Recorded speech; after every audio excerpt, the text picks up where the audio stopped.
ಇಲ್ಲಿಂದ ಊರು ಜೆಸಿಬಿನಲ್ಲಿ ಗಾಡಿ ಹೊಡೆದ್ಬಿಟ್ರು ಸರ್, ಇಲ್ಲಿ ಹೊಡೆದ್ಬಿಟ್ಟಿದ್ರು. ಸಾವಾಯ್ತು ಬೇರೆ ಈ ದಾರಿ ಬಿಟ್ಟು ಬೇರೆ ಯಾವ ದಾರಿ ಅಲ್ಲಿ ಹೋಗ್ಬೇಕಂದ್ರೆ ಯಾವ ದಾರಿ ಯೂಸ್ ಮಾಡ್ಬೇಕು? ಇದೇ ಇರುತ್ತೆ ಸರ್. ಇರಪ್ಪ ನಮ್ಮ ಸಮಸ್ಯೆ ಹೇಳ್ತೀವಿ. ಯಾಕೆ ನಕಾಸ್ನಲ್ಲಿ ಇದನ್ನು ಹೇಳ್ತಿದ್ದಾರೆ ಸರ್, ಮೊನ್ನೆ ಸರ್ವೆ ಮಾಡಿದ್ರು. ನಕಾಸ್ನಲ್ಲಿ ಈ ಕಡೆ ಇದನ್ನು ಹೇಳಿದ್ರು ಸರ್. ನಾನೇನು ಹೇಳಿದ್ರೆ ನನಗೆ 10 ಗುಂಟೆ ಸರ್ವೆ ಮಾಡಿ ಕೊಟ್ಬಿಡಿ, ಅದರಲ್ಲಿ ಅಲ್ಲಿ ನಕಾಸ್ನಲ್ಲಿ ಬಂದು ಕೊಡ್ತೀವಿ. ಮೇಡಮ್ಗೆ ಅರ್ಜಿನೂ ಕೊಟ್ಟಿದ್ದೀನಿ ನೋಡಿ ಸರ್, ಅರ್ಜಿ ಗೌರ್ಮೆಂಟ್ ಸರ್ವೆ ಕಟ್ಟಿದ್ದೀನಿ ನೋಡಿ ಸರ್, ಎಲ್ಲ ಕೊಟ್ಟಿದ್ದೀನಿ ಗೌರ್ಮೆಂಟ್ ಸರ್ವೆ. ಸರ್ವೆ ಪ್ರಕಾರ ಏನು ಬರುತ್ತಪ್ಪ? ಕಾಲ್ದಾರಿ ಇದೆ ಸರ್,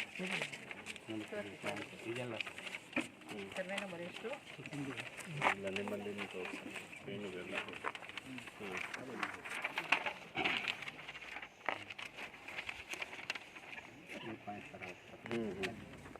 ಅಲ್ಲಿಂದ ಸ್ವಲ್ಪ ಕ್ರಾಸಲ್ಲಿ ಇಲ್ಲಿಂದ ಹಾಗೆ ಹೋಗಿ ಸ್ಟ್ರೈಟ್ ಹೋಗ್ಬೇಕಂತ. ಇದೊಂದು ನಮ್ಗೆ ತಡೆ ಆಗಿರೋದು, ಮುಂದಕ್ಕೆ ಎಲ್ಲ ಸರಿ ಇದೆ. ಇದು ಯಾರ್ದು ಪ್ರಾಪರ್ಟಿ? ಕೃಷ್ಣ 5 ಗುಂಟೆ ಸರ್. ಆಯ್ತು. ಸರ್ವೆ ಪ್ರಕಾರ ಯಾವುದಿದೆ ಮೇಡಮ್? ಸರ್ ಅದೇ ಈಗ ಸರ್ವೆ ಪ್ರಕಾರ ಆಲ್ರೆಡಿ ಫಸ್ಟ್ ಒಂದ್ಸತಿ ಸರ್ವೆ ಮಾಡಿ ಕೊಟ್ಟು 3ನೇ ಸತಿ ಸರ್ ಬಂದಿರೋದು. 3 ಸಲ ಸರ್ವೆ ಒಂದೇ ಸರ್ವೆ ಬಂದಿರೋದು. 3 ಸಲ ಮೊದಲು ಸರ್ವೆ ಅವ್ರು ಬಂದಿದ್ದಾರಣ್ಣ, ಅವ್ರು ಬಂದು ಸರ್ವೆ ಮಾಡಲ್ಲ ಸರ್, ಕೆಚ್ಚಾರ್ ಬಂದು ನಮ್ಗೆ 10 ಗುಂಟೆ ಇವತ್ತೇ ಮಾಡಿ. ಈಗ ನಾವು ಇಲ್ಲೇ ಇದ್ದೀವಿ, ದಯವಿಟ್ಟು ಮಾಡಿ. ಸಾಕಷ್ಟು ಟೈಮ್ ಇದೆ, ನಿಮ್ಮ ಮಾಡಿಕೊಂಡು ಇವತ್ತೇ ಫೈನಲ್ ಮಾಡಿ. ಅವರು ಹೇಳಿದ್ದಾರೆ, ಅವರು ಹೋಗ್ತಾರ.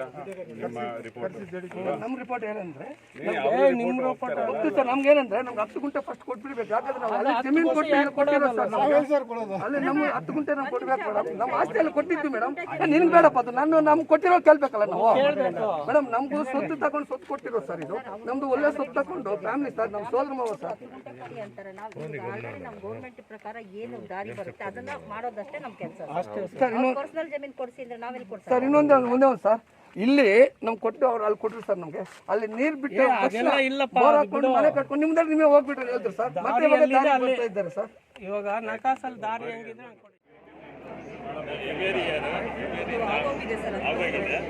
ಪ್ರತಿ ಮುಂಗಾರಿಗೆ ಸಿದ್ಧವಾಗಿ ನಾವು ಮಾಡಲೇಬೇಕು. ಇವಾಗ ನೋಡಿ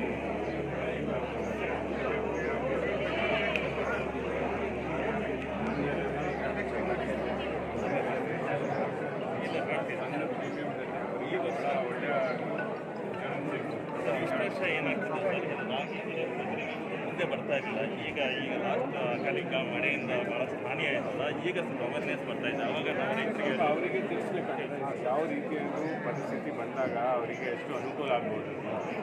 ಸೊ ಈ ಗ್ರಾಮದಲ್ಲಿ ಒಂದು 5 ರೈತರಿಗೆ ಸಿಂಗಲ್ ಸೈಟ್ಸ್ 90% ಕೊಡ್ತಾ ಇದ್ದೀವಿ. ಒಂದು ರೋಟೆ ಒಟ್ಟು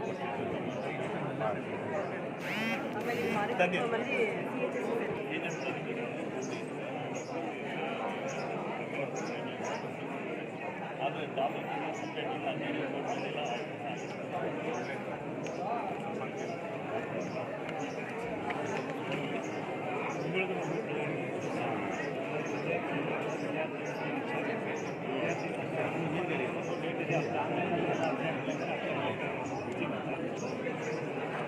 ಅದು ಮಾಡಿ ಮತ್ತು ಇವತ್ತು ಎಷ್ಟು ಮಕ್ಕಳು ಬಂದಿದ್ದಾರೆ ಅಂತ ನಿಮ್ಮ ಎನ್ಕ್ವೈರಿಗೆ ಬಂದಾಗ ಅದನ್ನು ನೋಟ್ ಮಾಡ್ಕೊಂಡು ಅದು ಫಾಲೋಅಪ್ ಮಾಡಬೇಕು.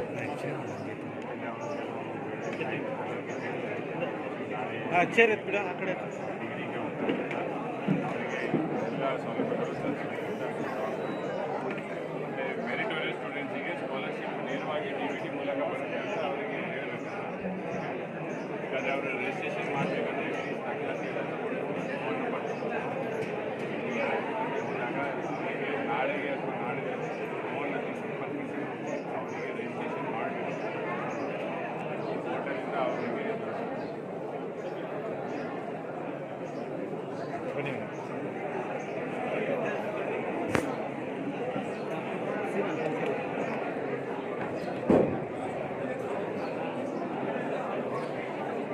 ಎಷ್ಟು ಕೆರೆಗಳಿದ್ದಾವೆ ಈ ಗ್ರಾಮದಲ್ಲಿ? ಊರದಲ್ಲಿ ಇದೆಯಾ ಮೇಡಮ್ ಕೆರೆ ಇದೆಯಾ? ಗ್ರಾಮ ಪಂಚಾಯತ್ ಮೂಲಕ ಅವರು ಯಾರಿಗೆ ಕೊಟ್ಟಿದ್ದಾರೆ.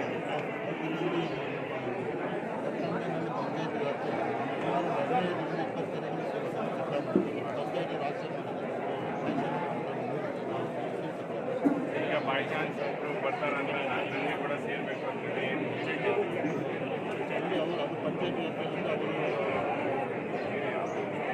ನೋಡಬೇಕು. ಬಟ್ ಅವರಿಗೆ ಅಟ್ಲೀಸ್ಟ್ ಸೌಲಭ್ಯಗಳು ಯಾವುದು ಇದೆ, ಸೀಟ್ಸ್ ಎಲ್ಲ ತರಬೇಕಲ್ಲ.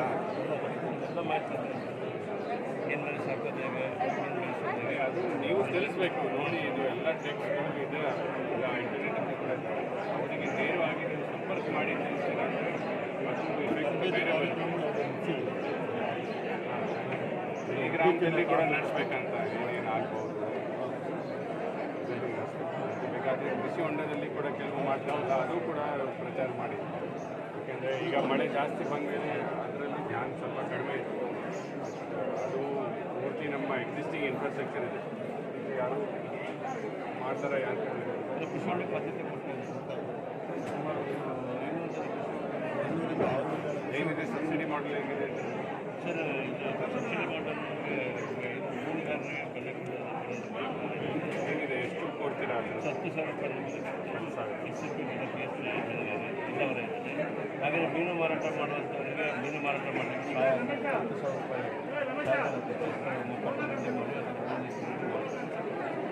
ರಾಜ್ಯದಲ್ಲಿ ಮೀನು ಖರೀದಿಗೆ ಸಹ ಇದೆ. ಒಬ್ಬ ಫಲಾನುಭವಿ 5,000 ರೂಪಾಯಿ ಮೀನು ಖರೀದಿಗೆ ಸಹ ಅದನ್ನು ಕೂಡ ಬೆಲೆ ಕೊಡಬೇಕು. ಅದರಲ್ಲಿ ನಮ್ಮ ಮುಖ್ಯವಾಗಿ ನಾವು ಪ್ರಧಾನಮಂತ್ರಿ ಹಲವಾರು ಯೋಜನೆಗಳು ಅದು ತಿಳಿಸಿ ಎಲ್ಲ ಭಕ್ತರಿಗೆ ನೋಡಿ. ಈಗ ನಾವು ಎಲ್ಲ ಅಧಿಕಾರಿ ಆಗಿ ಕೂಡ ನಮಗೆ ಕೂಡ ಅಷ್ಟು ಮಾಹಿತಿ ಇಲ್ಲ. ರೈತರಿಗೆ ಹೆಂಗೆ ಎಲ್ಲ ಕಾಂಟ್ಯಾಕ್ಟ್ಗಳು ನೋಡ್ತಾ ಇದ್ದಾರೆ. ಮತ್ತು ಇಲ್ಲಿ ಯಾರ್ಯಾರು ಬರ್ತಾರೆ ಎನ್ಕ್ವೈರಿಗೆ ಅವರಿಗೆ ಒಂದು ಪಟ್ಟಿ ಮಾಡಿಕೊಂಡು ಫೋನ್ ನಂಬರ್ ತೊಗೊಂಡು ಓಕೆ, ನೆಕ್ಸ್ಟ್ ವೀಕ್ ಆಗಿ ಅವರಿಗೆ ಮತ್ತೆ ನೀವು ಸಂಪರ್ಕಿಸಿ ಅಂತ ಏನಾಯಿತು, ಏನು ಮಾಡಿದ್ದೀರಾ, ಸಿಕ್ಕಿದೆ ಸಿಕ್ಕಿಲ್ಲ ಅಂತ ಈ ಥರದ್ದು ಸ್ವಲ್ಪ ಫಾಲೋಅಪ್ ಮಾಡ್ಬೋದು. ಓಕೆ, ಅಷ್ಟು ಒಂದು ದಿವಸಕ್ಕೆ ಅದು ಸಿಗೋದಲ್ಲ.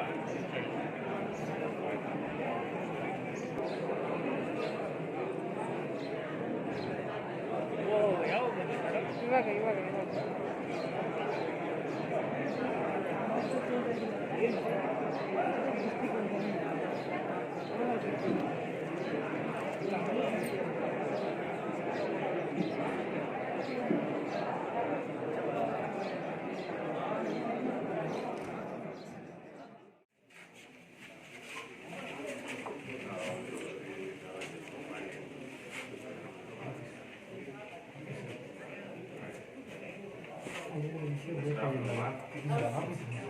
ಎಷ್ಟಿದ್ದಾರೆ ಸ್ಟಾಫ್?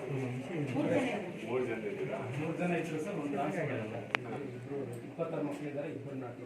ನಮ್ಮೂರು ಯಾವುದು? KGF. ಮಕ್ಕಳು ಎಲ್ಲ ಬರ್ತಾರ ನಿರಂತರವಾಗಿ ಅಥವಾ ಈ ಥರದ್ದು ಎಲ್ಲ ಮಿಸ್ಸಿಂಗ್ ಬರ್ತಾರೆ? OSC ಪ್ರಶ್ನೆ ಇಲ್ಲ ಸರ್. ಎಲ್ಲೂ ನಮ್ಮ ತಾಲೂಕಲ್ಲಿ ತುಂಬ ಕಡಿಮೆ. ಈ ಸ್ಕೂಲ್ ಇದೆ ಸೈನ್ಸ್ ಪ್ರಾಜೆಕ್ಟ್ ಎಲ್ಲ ಮಟ್ಟಕ್ಕೆ ಆಯ್ಕೆ ಶಾಲೆಯಿಂದ ಯಾವ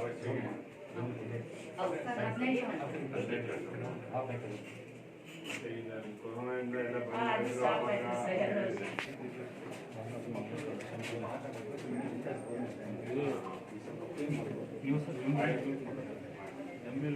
ಅರ್ಜಿ ಪ್ರಮಾಣ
ಎಲ್ಲ ಅಲ್ಲಿಂದ ಮೊಟ್ಟ ತಗೊಳ್ಳಿ.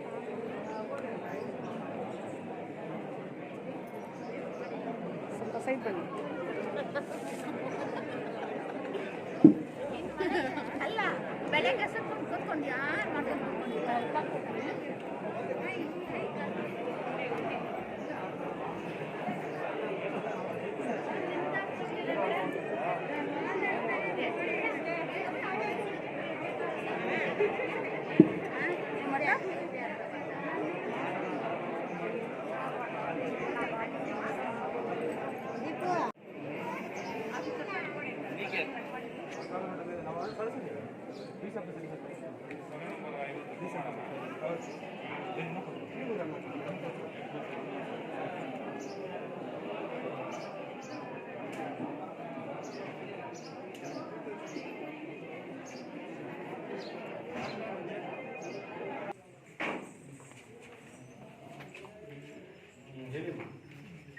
ಹೇಳಿ ನಿಮ್ಮ ಪ್ರಾಬ್ಲಮ್ ಶಾಲೆಗೆ ಏನಾದರೂ ಇದ್ದರೆ ಶಾಲೆಗೆ ಆಟದ ಮೈದಾನ ಇದೆ. ಸರ್ ಆಟದ ಮೈದಾನ ಒಂದು ಬೇಕಾಗಿದೆ ಸರ್.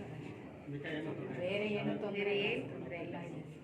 ನಮ್ಮ ಮಕ್ಕಳಿಗೆ ಕಲಿಕೆ ಚೆನ್ನಾಗಿ ನಡೀತಾರೆ ಸರ್. ಎಲ್ಲ ಇದರಲ್ಲಿ ಕ್ವಾಲಿಟಿ ಅಂದರೆ ಇದು ಸರ್ ಇವಾಗ ಗುಣಾತ್ಮಕ ಶಿಕ್ಷಣ ಅಂತ ಮಾಡ್ತೀವಲ್ಲ, ಹಾಗಾಗಿ ಆ ಒಂದು ಬೇಸಲ್ಲಿ ನಲಿಕಲಿ ಸಿಸ್ಟಮಲ್ಲಿ ಮಾಡ್ತಾ ಇದ್ದೀವಿ. ಅದ್ರ ಜೊತೆಗೆ ಈಗ ಓದು ಕರ್ನಾಟಕ ಅಂತ ಒಂದು program. ಅದೊಂದು ಸ್ಟಾರ್ಟ್ ಆಗಿದೆ. ಓದು ಅಭಿಯಾನ ಅಂತ ಒಂದು ಪ್ರೋಗ್ರಾಮ್ ಇದೆ ಸರ್. ಓದು ಕರ್ನಾಟಕವನ್ನು 60 ಡೇಸ್ ಸರ್. ಅದು 4 ಮತ್ತು 5 ತರಗತಿ ಮಕ್ಕಳು ಕಾಂಪಿಟೇಷನ್ ತುಂಬ ಹಿಂದೆ ಉಳಿದಿರೋ ಮಕ್ಕಳಿಗೆ ಎಕ್ಸ್ಟ್ರಾ ಒಂದು ಅವಧಿ ಸರ್. ಅದನ್ನು ಓದುವ ಅಭಿಯಾನದ ಸಂಡೇ ಡೇಸ್ ಅಂತ ಹೇಳಿದ್ವಿ. ಅದು DC ಪ್ರೋಗ್ರಾಮ್ ಅಲ್ಲ ಸರ್, ತಮ್ಮದೇ ಅದು ವಾರಕ್ಕೊಮ್ಮೆ ಅಂತ ಒಂದೊಂದು ಪ್ರೋಗ್ರಾಮ್ ಮಾಡ್ತಾ ಇದ್ದೀವಿ ಸರ್. ಈ ವಾರ ಅದೇ ಖಳನಾಯಕನಿಂದ ಈ ವಾರ ಮಾಡಿದ್ದು ಅದು ಎಲ್ಲ ಒಂದು ವಿಡಿಯೋಸ್ ಎಲ್ಲ ಮಾಡಿ ಅದಕ್ಕೆಲ್ಲ ಅಪ್ಲೋಡ್ ಎಲ್ಲ ಮಾಡೋಕ್ಕೆ ಮಾಹಿತಿ ಕೊಟ್ಟಿದ್ದಾರೆ ನಮ್ಮ CRP ಅವರು ಸರ್. ಅದನ್ನು ಮಾಡ್ತಾ ಇದ್ವಿ. ಮಕ್ಕಳಿಗೆ ಒಂಥರ ಅದೆಲ್ಲ ಒಂಥರ ಕಲಿಕೆ ಮುಂದುವರಿಯೋಕ್ಕೆ ನಮಗೆ ಸುಲಭ ರೀತಿಯಲ್ಲಿ ಆಗ್ತಾ ಇದೆ. ಕಲಿಕಾ ನಷ್ಟ ಒಂಥರ ಮ್ಯಾಥ್ಸ್ ಎಲ್ಲ ತುಂಬ ಕಷ್ಟ ಆಗಿದೆ ಸರ್. ಹಾಗಾಗಿ ಅದು ಓದು ಕರ್ನಾಟಕ ಮತ್ತು ಓದು ಅಭಿಯಾನ ಅದೊಂದು ಪ್ರೋಗ್ರಾಮ್ ತುಂಬ ಚೆನ್ನಾಗಿ ಆಗಿದೆ. ಬಟ್ಟೆ ಶೂಸ್ ಎಲ್ಲ ಎಲ್ಲ ಫುಲ್ಫಿಲ್ ಆಗಿದೆ, ಎಲ್ಲ ಕೊಟ್ಟು ಪೇರೆಂಟ್ಸ್ ಜೊತೆಗೆ ಮೀಟಿಂಗ್ ಎಲ್ಲ ನಿರಂತರ SDMC ತರಬೇತಿಗಳು ಇನ್ನೊಂದು ಕ್ಲಸ್ಟರ್ ಲೆವೆಲ್ ಕ್ಲಾಸ್ ಭಾಳ ಚೆನ್ನಾಗಿ ಮೇಂಟೈನ್ ಮಾಡಿದ್ದೀರ, ಒಳ್ಳೆಯದು. ಅದೇ ಥರ ಇದು ನೀವು ಪ್ರತಿ ದಿವಸ ಮಾಡ್ತೀರಾ ಅದು ವ್ಯವಸ್ಥೆ? ಇಲ್ಲ ಸರ್, ಎವ್ರಿ ಡೇ ಪ್ರತಿದಿನ ಪ್ರೋಸೆಸ್ ನಡೀತಾರೆ. ಒಳ್ಳೆಯದು. ಇದೆಲ್ಲ ಮಕ್ಕಳ ಕೈಯಿಂದನೇ ಮಾಡಿಸ್ತಕ್ಕಂಥದ್ದು. ಅವರು ನಲಿಕಲಿ ರೂಲ್ಸ್ ಇದೆ. ಅದೆಲ್ಲ ಮಕ್ಕಳು ಎಲ್ಲ ಮಕ್ಕಳು ಮಾಡಿ ಸೈಡಿಂದ ಅದು ಇಯರ್ಲಿ ವೈಸ್ ಹಂಗೆ ಇದು ಮಾಡ್ಕೊಂಡು. Thank you. Thank you.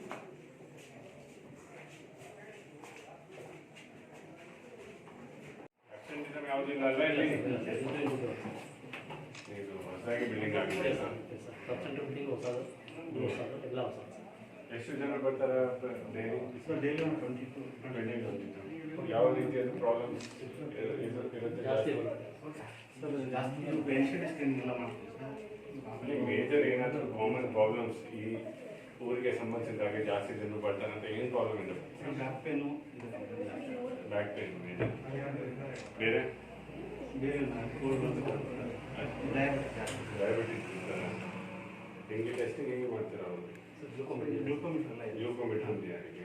ಅಲ್ಲಿ ಕ್ಯಾಂಪಲ್ಲಿ ತಗೊಂಡ್ಬರ್ತೀರಾ? ಅವರಿಗೆಲ್ಲ ಮೆಡಿಸಿನ್ಸ್ ಪ್ರಿಸ್ಕ್ರಿಪ್ಷನ್ ಮಾಡ್ತೀರಾ ಅಥವಾ ಅವೈಲಬಿಲಿಟಿ ಇರುತ್ತೆ ಸರ್, ಕೊಡ್ತಾರೆ.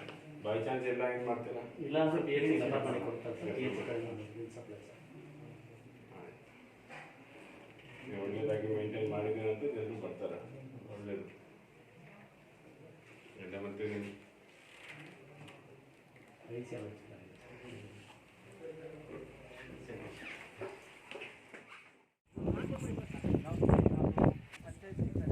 ಅದು ಮುಚ್ಚಲಿಕ್ಕೆ ಇದಾಗಲ್ಲ ಅಂತಾರೆ.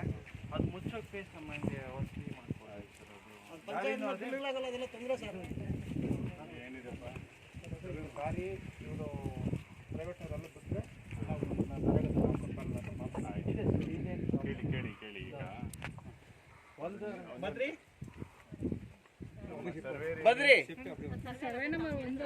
ಆಯಿತು ಅಲ್ಲಿ ಸರ್ವೆ ಹಾಂ ಹಾಂ ಇಲ್ಲ ಅಂತ ತೋರಿಸಿಲ್ಲ ಅವರು ಬಿಡಕ್ಕೆ ರೆಡಿ ಇದ್ದಾರೆ ಅಂತ ಅದು ಒಂದು ರೆಸಲ್ಯೂಷನ್ ಮಾಡಿ ಪಂಚಾಯತ್ ಮೀಟಿಂಗ್ ಮಾಡಿ ರೆಸಲ್ಯೂಷನ್ ಮಾಡಿ ಅವರಿಂದ ಒಪ್ಪಿಗೆ ಪತ್ರ ತಗೋಬೇಕು. ಅದೇ ಥರ ತಗೋಬೇಕಂದ್ರೆ 10 ವರ್ಷ ಆದಮೇಲೆ ನಾವು ನಮ್ಮ ದಾರಿಗೆ ವಾಪಸ್ ಕೊಟ್ಬಿಡಿ ಅದೇ ಥರದ್ದು ಇದು ಮಾಡಿ ಓಕೆ ಅದನ್ನು ರೆಸಲ್ಯೂಷನ್ ಮಾಡಿ ಅವರಿಗೆ ಮಾಡಿಕೊಡ್ತೀವಿ.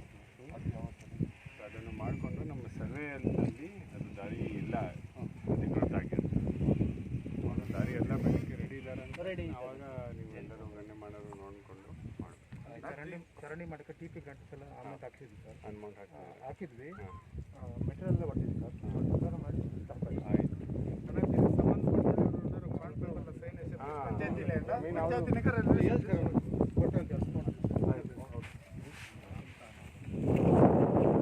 ಅಲ್ಲಿವರೆಗೂ ಇದೆ ಸರ್, ಅಲ್ಲಿ ಗಂಗಮ್ಮ ದೇವಸ್ಥಾನ ಇದೆ. ನಿಮ್ಮ ಪ್ರಕಾರ ಇದ್ರೂ ಮುಚ್ಚಿಸ್ಬೇಕಂತ ಮಾಸ್ಕ್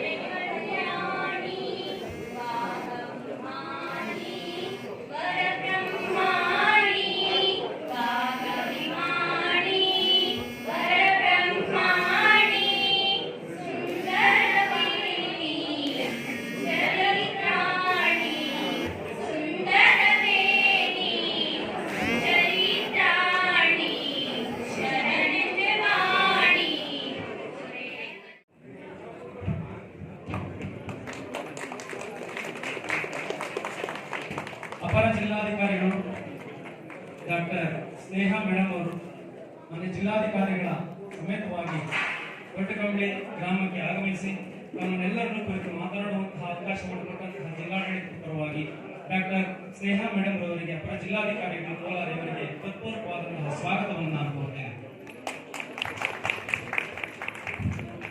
ಚಪ್ಪಾಳೆಯ ಕನಸಪ್ಪಾಳೆ ಸ್ವಲ್ಪ ಶಬ್ದ ಜೋರಾಗಿ ಬಂದರೆ ನಮಗೂ ಖುಷಿ ಆಗುತ್ತೆ. ಎಲ್ಲ ನಮ್ಮ ಸಮಸ್ಯೆಗಳು ನಿಮ್ಮಲ್ಲೇ ಗೊಂಡಿರೋದ್ರಿಂದ ನಿಮ್ಮಲ್ಲೇ ಸಮಸ್ಯೆ ಪರಿಹಾರ ಸಿಗೋದ್ರಿಂದ ಪ್ರೀತಿಯಿಂದ ಚಪ್ಪಾಳೆಯನ್ನು ಕೊಡ್ತೀರಾ ಅಂತ ನಾನು ಭಾವಿಸ್ತಾ ತಾಲೂಕಿನ ದಂಡಾಧಿಕಾರಿಗಳು ಶ್ರೀಮತಿ ಸಿದ್ದಾಮ ಮೇಡಮ್ ಅವರು ಈ ಕಾರ್ಯಕ್ರಮದ ಅಧ್ಯಕ್ಷರು ಮತ್ತೆ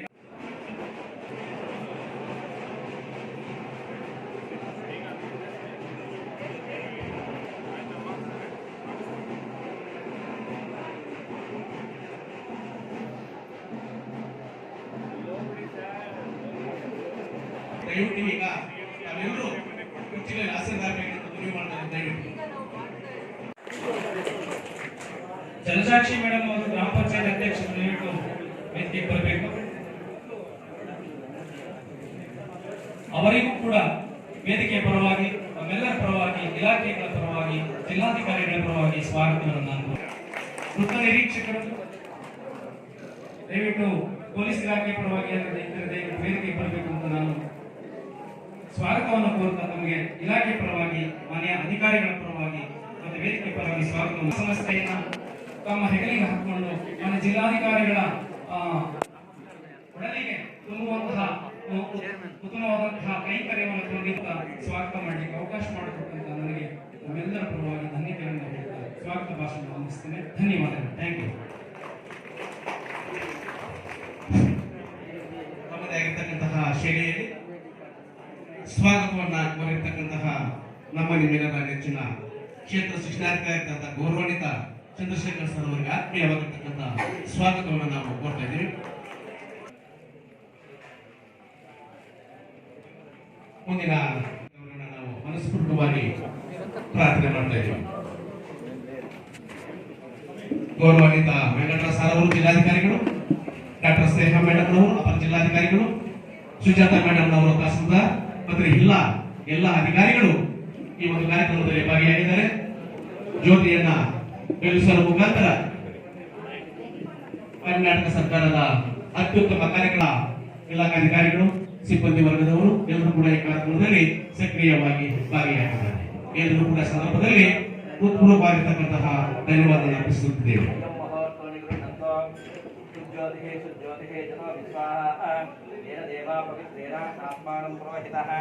ನಾರಾಯಣಾಯ ವಾಸುದೇವಾಯ ಧೀಮಹಿ ತನ್ನೋ ವಿಷ್ಣು ಪ್ರಚೋದಯಾತ್.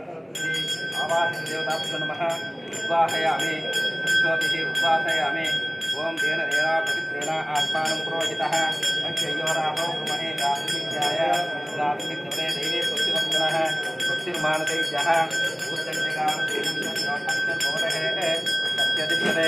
ओम शान्ति शान्ति शान्तिः आवाहित देवताभ्यो नमः सुज्योतिः सुज्योतिः यतो विश्वाहा येन देवा पवित्रेण आत्मानं पुरोहितः आपोहितानयो उपस्थानबुद्धेरदातनां केरनास्तुदेवकृतमूर्तः विश्वपादेवेनः श्रीरमातरः तस्मारङ्गमापोषित्यायन्तत आपोषणीयदार्जनः सुज्योतिः सुज्योतिः यतो विश्वाः येन देवा पवित्रेण आत्मानं पुरोहितः नारायणाय देवाय आवास्य देवताभ्यो नमः दीपं दर्शयामि सुज्योतिः सुज्योतिः ओम भवतो भवाय नमः विष्णोदकं वीर्याणि पार्थिवानि ममे रदाकं पुस्तवान् इदन्तरगन्धे समानस्यैना विष्णाधरागमदिष्णाः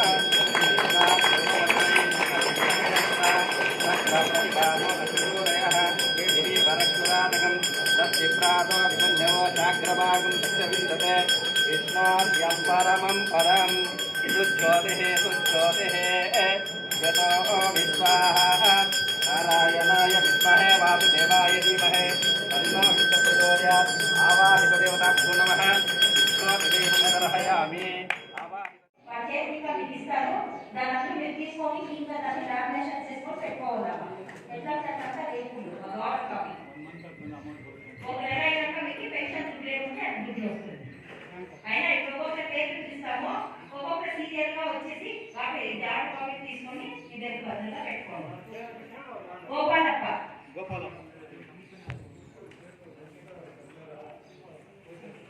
ఇచ్చున్నా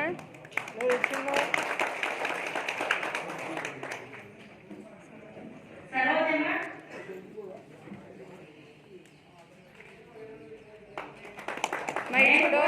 మై చూడు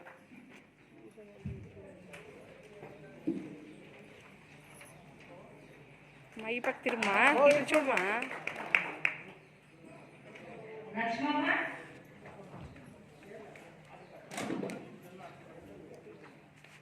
మా ఇట్లు చూడమా జానకమ్మ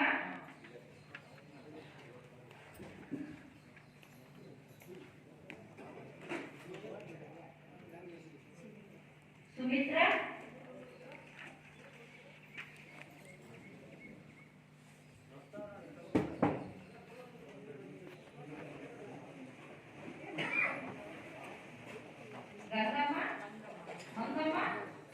గంగమ్మ మంగమ్మ వచ్చిందేదమ్మా వాటి వరకు ఎవరైనా ఉంటే రాండి పర్వాలేదు కొడకాప మీరు ఇస్తా తీసుకురా సాయంత్రం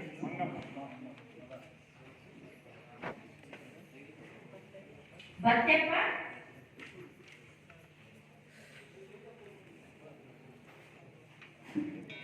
మణి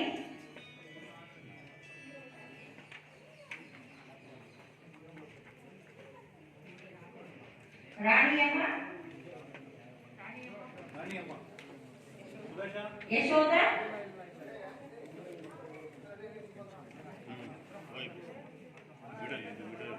శంకర్ నారాయణ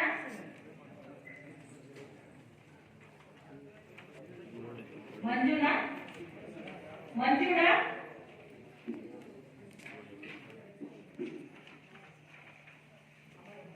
అమరమ్మ అమరమ్మ శ్యామల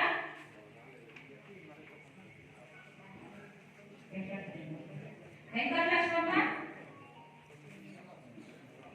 మునియప్ప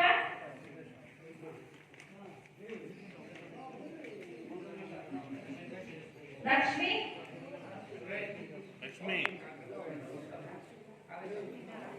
ಲಕ್ಷ್ಮಿ ಎಂದಾರಮ್ಮ ಈಗ 3 ಜನ 800 ರೂಪಾಯಿಯಿಂದ 1200 ರೂಪಾಯಿ ಕೇಳಿದ್ರು ಅದಾಗಿದೆ ಮುಂದಿನ ತಿಂಗಳಿಂದ ಅವ್ರ ಅಕೌಂಟಿಗೆ 1200 ರೂಪಾಯಿ ಆಟೋಮೆಟಿಕ್ ಆಗಿ ಬರುತ್ತೆ 26 ಜನ ಭೌತಿಕತೆ ಕೇಳಿದ್ದಾರೆ ಅದನ್ನ ರೆಡಿ ಮಾಡ್ತಾರೆ ನೆಕ್ಸ್ಟ್ ತಾಲೂಕು ಆಫೀಸಲ್ಲಿ ರೆಡಿ ಮಾಡಿ ನಿಮಗೆ ತಲುಪಿಸ್ತಾರೆ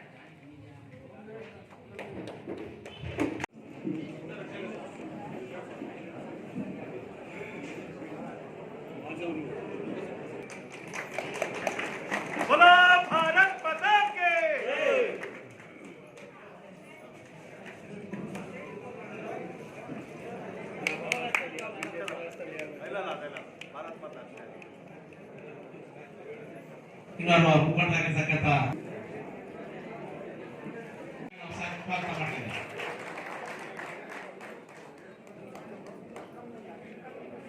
ದಯವಿಟ್ಟು ಎಲ್ಲರೂ ಕೂಡ ಕುರ್ಚಿಗಳಲ್ಲಿ ಆಸಕ್ತರಾಗಬೇಕಾಗಿ ವಿನಂತಿಸ್ತಾ ಇದ್ದೀವಿ. ಇಲಾಖಾಧಿಕಾರಿಗಳು ತಮ್ಮ ಅನಿಸಿಕೆಗಳನ್ನು ಹಂಚ್ಕೊಳ್ತಾ ಇದ್ದಾರೆ. ದಯವಿಟ್ಟು ವಿದ್ಯುತ್ ಸಂಪರ್ಕ ನೀಡಲಾಗಿದೆ. ಇನ್ನೊಂದು 300 ಫಲಾನುಭವಿಗಳಿಗೆ ಈ ತಿಂಗಳ ಅಂತ್ಯದಲ್ಲಿ ನೀಡಲಾಗುತ್ತದೆ. ಇನ್ನೊಂದು ಪರಿವರ್ತಕಗಳು ಏನಾದರೂ ವಿಫಲವಾದರೆ 24 ಗಂಟೆ ಒಳಗಡೆ ಹಾಕಿ ಅದನ್ನ ರಿಪ್ಲೇಸ್ ಮಾಡೋಕ್ಕೆ ಎಲ್ಲ ವ್ಯವಸ್ಥೆಗಳು ಮಾಡಲಾಗಿದೆ. ಇನ್ನು ಮುಂದಕ್ಕೆ 24 hours ಅಲ್ಲಿ ಅದನ್ನ ರಿಪ್ಲೇಸ್ ಮಾಡ್ತೀವಿ. ಮತ್ತೆ ಜನಸ್ನೇಹಿ ಯೋಜನೆಯಲ್ಲಿ ಯಾರಾದ್ರೂ ಅರ್ಜಿಯನ್ನು ಸಲ್ಲಿಸಿದ್ರೆ 3 ವರ್ಕಿಂಗ್ ಡೇಸ್ ಅಲ್ಲಿ ಅವರಿಗೆ ವಿದ್ಯುತ್ ಸಂಪರ್ಕ ನೀಡಲಾಗುತ್ತದೆ. ಮತ್ತೆ ಎವ್ರಿ 3rd ಸ್ಯಾಟರ್ಡೆ 3ನೇ ಶನಿವಾರ ನಮ್ಮ ಮೆಡಿಕಲ್ ಕಚೇರಿಯಲ್ಲಿ ಕುಂದುಕೊರತೆ ಸಭೆಯನ್ನು ನಡೆಸಲಾಗುತ್ತದೆ. ಅದರಲ್ಲಿ ಏನೇ ಪ್ರಾಬ್ಲಮ್ಸ್ ಇದ್ರು ಅಲ್ಲೇ ನಾವು ಸಾಲ್ವ್ ಮಾಡ್ತೀವಿ.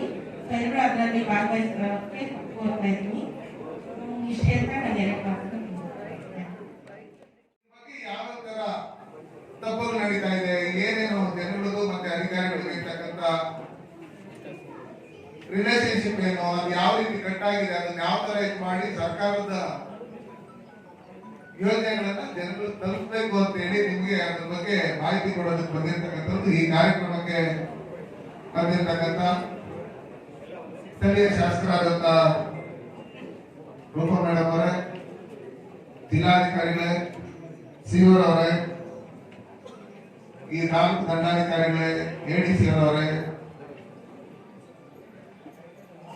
ಇವರವರೇ, ಮತ್ತೆ ನಮ್ಮ ಮುಖಂಡರಾದಂತಹ ಚಂದ್ರರಾವ್ ರೆಡ್ಡಿರವರೇ, ಶ್ರೀನಿವಾಸ್ ರವರೇ, ದಯಾನಂದ ರೆಡ್ಡಿರವರೇ,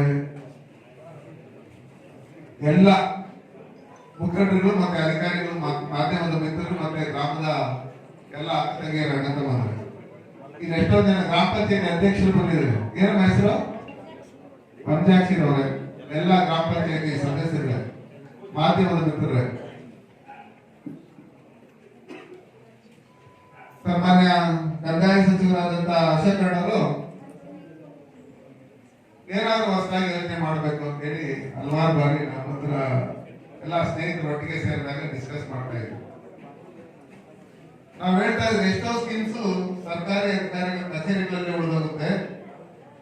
MP ಬರ್ತೀರಿ ಅಥವಾ MLA ಬರ್ತೀರಿ, ಮಂತ್ರಿಗಳು ಬರ್ತೀರಿ, ಮಂತ್ರಿಗಳು ಬಂದಾಗ ಮಾತ್ರ ತೋಟಗಾರಿಕೆ ಇಲಾಖೆಯವರು ಏನ್ ಮಾಡ್ತಾರೆ ಅಂದ್ರೆ ಯಾವ್ದೋ ಒಂದು ದಿನ ಮತ್ತೆ ಇರ್ತಕ್ಕಂಥ ರೈತರು, ದೊಡ್ಡ ರೈತರ ಹತ್ರ ಕರ್ಕೊಂಡು ಹೋಗಿ ನಾವ್ ಇದ್ ಮಾಡಿದಿರಿ, ಅದ್ ಮಾಡಿದಿರಿ, ತಿಪ್ಪೆ ಗುಂಡೆ ಮಾಡಿದಿರಿ, ಅಲ್ಲಿ ಹಸಿರು ನೋಡ್ಸೋದು, ಹೊಲ ಉಳಿಸೋದು, ಇವನ್ನೆಲ್ಲ ಮಾಡಿ ಬಂಡಿನ ಕರ್ಕೊಂಡು ಹೋಗೋದು, ಇದನ್ನೆಲ್ಲ ಮಾಡಿ ಅವರೊಬ್ಬರನ್ನ ಖುಷಿ ಪಡಿಸಿ ಕಳಿಸ್ಬಿಡ್ತಾರೆ. ನಿಜವಾಗ್ಲೂ ನಮ್ಮ ಜನಗಳು ರೈತರು ಖುಷಿಯಾಗಿರೋದು. ಏನ ನಾನು 1ನೇ ಕ್ಲಾಸಿಂದ ಕ್ಲಾಸ್ ಲೀಡರ್. ಎಲ್ಲಾರು ಒಂದ್ ಸ್ವಲ್ಪ ಸೌಂಡ್ ಬಂದ್ರು ಮಾತಾಡಕ್ಕಾಗ್ಲಿ, ಏನಕ್ಕಾಗ್ಲಿ, ಟೀಚರ್ಸ್ ಪಾಠ ಮಾಡಕ್ಕಾಗ್ಲಿ ಇಂಟ್ರೆಸ್ಟ್ ಇರೋದು. ಅಜಯ್ ಕುತ್ಕೊಂಡ್ರಿ. ಇವತ್ತು ಜಿಲ್ಲಾಧಿಕಾರಿಗಳು ಬಂದಿದ್ದಾರೆ, ಸಿಒ ಬಂದಿದ್ದಾರೆ, ಇಒ ಬಂದಿದ್ದಾರೆ, ತಹಸೀಲ್ದಾರ್ ಬಂದಿದ್ದಾರೆ, ಎಡಿಸಿ ಅವರು ಬಂದಿದ್ದಾರೆ, MLA, MP ಮತ್ತೆ ಪೊಲೀಸ್ ಅಧಿಕಾರಿಗಳು ಎಲ್ಲರೂ ಬಂದಿದ್ದಾರೆ. ನಿಮ್ ಪಂಚಾಯತಿಗೆ ಇಲ್ಲಿ ಎಷ್ಟೊಂದು ಜನ ಗ್ರಾಮ ಪಂಚಾಯತ್ ಮೆಂಬರ್ಗಳಿದ್ದೀರಿ, ಮುಖಂಡರುಗಳಿದ್ದೀರಿ.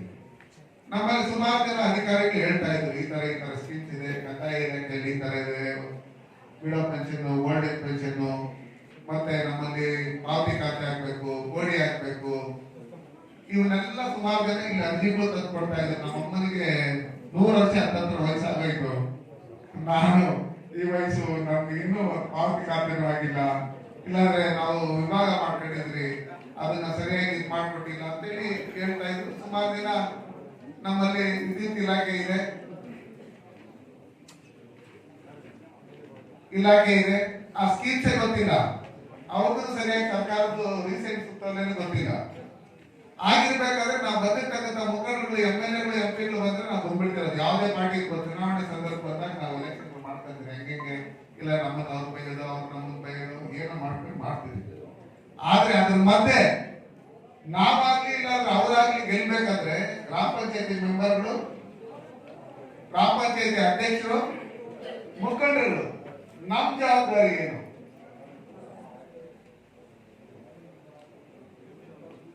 ನೆಕ್ಸ್ಟ್ ಓಟ್ ಕೇಳಕ್ ಹೋಗ್ತೀರಿ. ಗ್ರಾಮ ಪಂಚಾಯತ್ ಎಲೆಕ್ಷನ್ ಬಂದಾಗ ಪ್ರತಿಯೊಂದು ಮುಖಂಡರುಗಳು ಕರ್ಕೊಂಡು ಹೋಗಿ ಕಾಲಕ್ಕೆ ನಮಸ್ಕಾರ 500,000 ಕೊಟ್ಟಿರ್ತೀವಿ, ಕೆಲವು ಪ್ರೀತಿಯಿಂದ ಓಟ್ ಹಾಕಿರ್ತಾರೆ.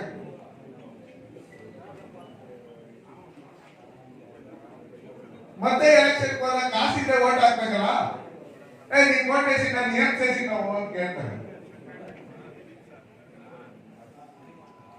ಏನ್ ಮಾಡಿದ್ರಿ ಅಂತ ಕೇಳಿದಾಗ ನೀವು ಅದನ್ನ ನೋಡ್ಸೋದಕ್ಕೆ ಏನ್ ಮಾಡ್ಬೇಕಂದ್ರೆ ಪ್ರತಿಯೊಂದು ಗ್ರಾಮ ಪಂಚಾಯತ್ ಮೆಂಬರ್ಗಳು ಈಗ ಮುಂದೆ ಆಗಂತ ಗ್ರಾಮ ಪಂಚಾಯತ್ ಮೆಂಬರ್ಗಳು ಈಗ ತಾಲೂಕ್ ಪಂಚಾಯತ್ ಜಿಲ್ಲಾ ಪಂಚಾಯತ್ ಮೆಂಬರ್ಗಳು ಆಗ್ಬೇಕಂತ ಅನೇಕ ಆಸೆಗಳು ಇಟ್ಕೊಂಡಿದ್ದಾರೆ. ನಾವೇನು ಇಲ್ಲೇ ಕೊಟ್ಟ ಹೋಗ್ಕೊಂಡಿರಲ್ಲ, ನಮ್ ಜಾಗ ಬೇರೆಯವ್ರು ಬರ್ಬೋದು. ಆದ್ರೆ ನಾವು ಇರೋಂಥ ಸಂದರ್ಭದಲ್ಲಿ ಪ್ರತಿಯೊಂದು ಮನೆಗೂ ಸರ್ವೆ ಮಾಡ್ಬೇಕು.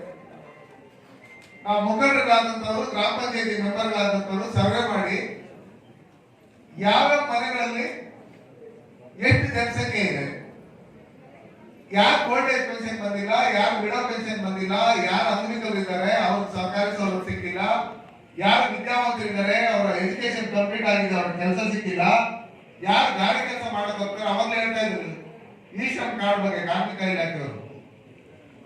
ಯಾರ್ಯಾರು ಗೌರ್ಮೆಂಟ್ ಅಧಿಕಾರಿಗಳಿದ್ದಾರೋ ಸರ್ಕಾರಿ ಅಧಿಕಾರಿಗಳಿದ್ದಾರೋ ಅವ್ರು ಬಿಟ್ಟು ಇನ್ಕಮ್ ಟ್ಯಾಕ್ಸ್ ಕಟ್ಟಂತವ್ರು ಅವ್ರು ಬಿಟ್ಟು ಅವ್ರ ಜೊತೆಯಲ್ಲಿ ಯಾರು ESI PF ಕಟ್ಟಾದಂತ ಕೆಲಸ ಮಾಡ್ತಾ ಇರ್ತಾರೆ. ಈ ಮೂರು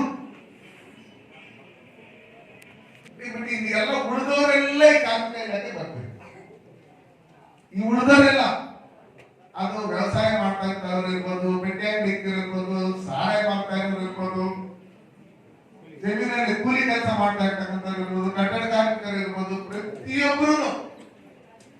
ಪ್ರತಿಯೊಬ್ಬರು ಈ ಇಲಾಖೆಗೆ ಬರ್ತಾರೆ. ಅದಕ್ಕೆ ನಾವು ಕಳೆದ ವಾರ ಒಂದು ಮೀಟಿಂಗ್ ಮಾಡಿ ಒಂದು 10 ದಿನಕ್ಕಿಂತ ನಮ್ಮ ಟೋಟಲ್ ಜಿಲ್ಲೆಯಲ್ಲಿ ಕನಿಷ್ಠ ಪಕ್ಷ ಒಂದು 6 ಲಕ್ಷ ಟಾರ್ಗೆಟ್ ಇರಬೇಕು ಅಂತ ಹೇಳಿ ಇದುವರೆಗೂ ಒಂದು 1,30,000 ಅಂತಂದ್ರೆ 10 ದಿವಸದಲ್ಲಿ ಮಾಡಿದ್ದೀವಿ.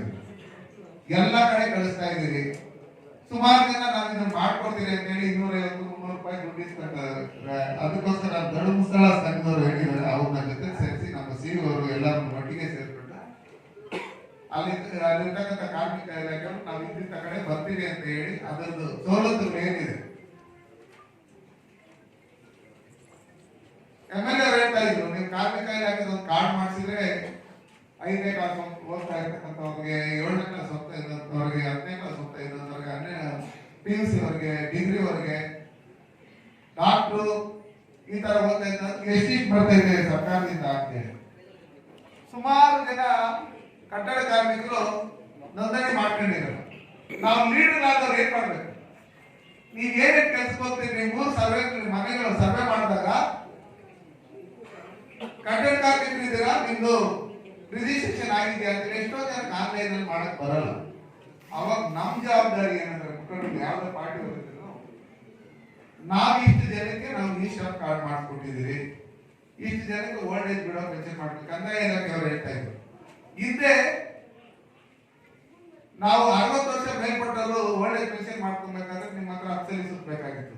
ಈಗೇನಾಗಿದೆ ಅಂದ್ರೆ ನಿಮ್ಮಲ್ಲಿ ಆಟೋಮೆಟಿಕ್ ಆಗಿ ನಿಮ್ಗೆ 60 ವರ್ಷ ಮೇಲ್ಪಟ್ಟಿದ್ದಾದ್ಮೇಲೆ ನೀವು ವಿಡೋ ಪೆನ್ಷನ್ ಎಂದು ಬರ್ತೀರಿ, ನಿಮ್ಮ ಬ್ಯಾಂಕ್ ಅಕೌಂಟ್ ಡೀಟೇಲ್ಸ್ ಏನಿರುತ್ತೆ ಅದು ಕೊಟ್ಟಿದ್ದಾದ್ಮೇಲೆ ಅವ್ರ ಅಕೌಂಟ್ ನೇರವಾಗಿ ಕಾಸಾಗುತ್ತೆ. ಅಲ್ಲ ಜಿಲ್ಲಾಧಿಕಾರಿಗಳು, ನೀವು ಯಾರೋ ಒಬ್ಬರದ್ದು ನಿಮ್ಗೆ ಓಟ್ ಹಾಕಿದಾರೆ ಅಂತ ಹೇಳಿ ಒಂದು ಅರ್ಜಿ ತಗೊಂಡು ನೀವು ತಾಲೂಕು ಆಫೀಸರ್ ರೂಲ್ಸಲ್ಲಿ ಸುತ್ತಾಡ್ತಾ ಇರ್ತೀರ. ಅದೇ ಒಂದು ಊರಲ್ಲಿ ನೆಕ್ಸ್ಟ್ ಓಟ್ ಹಾಕ್ಲಿ, ಓಟ್ ಹಾಕಕ್ ಮಾಡ್ಕೋಬೇಕು. ಏನೇನು ಈ ಕೆಲಸಗಳಾಗಿಲ್ಲ ಅಂತ ಹೇಳಿ ಒಂದು ಫೈಲ್ ಮಾಡ್ಕೊಂಡು ಆ ಊರಲ್ಲಿ ವಿಡೋ ಪೆನ್ಷನ್ ಎಷ್ಟು ಜನದ್ದಾಗಿಲ್ಲ, ಓಲ್ಡ್ ಏಜ್ ಪೆನ್ಷನ್ ಎಷ್ಟು ಜನದ್ದಾಗಿಲ್ಲ, ಈ ಶ್ರಮ್ ಕಾರ್ಡ್ ಎಷ್ಟು ಜನದ್ದಾಗಿಲ್ಲ, ಅಧಿಕಾರಿಗಳು ಇಲ್ಲಿ ಬಂದು ಇಲ್ಲಿ ಬ್ಯಾನರ್ ಕಟ್ಟಿದ್ದೀರಿ.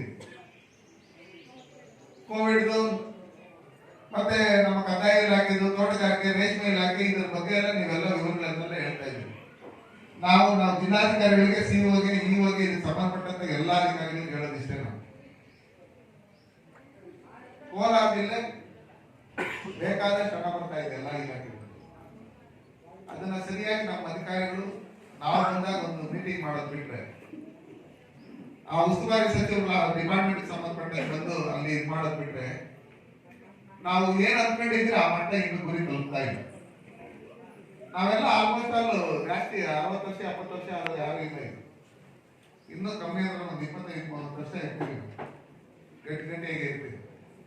ಫ್ಯೂಚರ್ ಚೆನ್ನಾಗಿರ್ಬೇಕಂದ್ರೆ ಹೋದ ಕಡೆ DC ಅವರು ಇಲ್ಲಿ ಕಂಟ್ರೋಮರ್ ಇಲ್ಲಿದ್ರು ಹಿಂಗೆ DC ಅವರು ಇಲ್ಲಿದ್ರು ಒಳ್ಳೆ ಕೆಲಸ ಮಾಡಿದ್ದಾರೆ ರವಿ ಅವ್ರು ಏನ್ ನೆನೆಸ್ಕೊಂತಾರೆ ಏನೋ ಒಳ್ಳೆ ಕೆಲಸ ಮಾಡಿದ್ದಾರೆ ಅಂತ ಹೇಳಿ ಎಷ್ಟೋ ಜನ ಇತಿಹಾಸದಲ್ಲಿ ಮುಂದ್ಕೊಳ್ಳೋ ತರ ನಾವು ಕೆಲಸ ಮಾಡ್ಬೇಕು. ಅಧಿಕಾರ ಇವತ್ತಿರುತ್ತೆ ನಾಳೆ ಬರುತ್ತೆ, ಯಾವ್ದ ಗಾಳಿ ಅಂತಾರೆ, ಇನ್ನೊಂದೇನೋ ಸುಂಟ್ರ ಗಾಳಿ ಅಂತಾರೆ, ಯಾರ್ಯಾರು ಯಾವ ಗಾಳಿಯಲ್ಲಿ ಹೋಗ್ತಾರೆ, ಯಾರ್ಯಾರು ಯಾವ ಸುಂಟ್ರ ಗಾಳಿಯಲ್ಲಿ ಹೋಗ್ತಾರೆ ಹೇಳಕ್ಕೆ ಅದು ಹಣೆ ಬರ. ನಾವು ನಿಮ್ಮ ಹತ್ರ ಯಾವ ತರ ನಡ್ಕೊಂಡಿರ್ತೀವಿ ಅದ್ರ ಮೇಲೆ ಡಿಪೆಂಡ್. ನೀವು ಮುಖಂಡರಾದಂಥವ್ರು ಇವು ಅಧಿಕಾರಿಗಳನ್ನ ಸಂಪರ್ಕಿಸಿಕೊಂಡು ಏನೇನು ಸ್ಕೀಮ್ಸ್ ಇದೆ ಅದ್ರ ಬಗ್ಗೆ ನೀವು ಪಂಚಾಯತ್ಗಳಲ್ಲಿ ಕುತ್ಕೊಂಡು ಮಾತಾಡಿ ಆ ಗ್ರಾಮ ವಾಸ್ತವ್ಯ ಅಂತ ಏನಾಗ್ತದೆ ಅಲ್ಲಿ ಡಿಸೈಡ್ ಆಗ್ತದೆ. ಅಧಿಕಾರಿಗಳು ಬಂದಿದ್ರೆ ಪ್ರತಿಯೊಂದು ಸ್ಕೀಮ್ ಇದ್ರೊಳಗೆ ಮಾತಾಡಿ ಯಾಕೆ ಹೋಗೋದಲ್ಲ.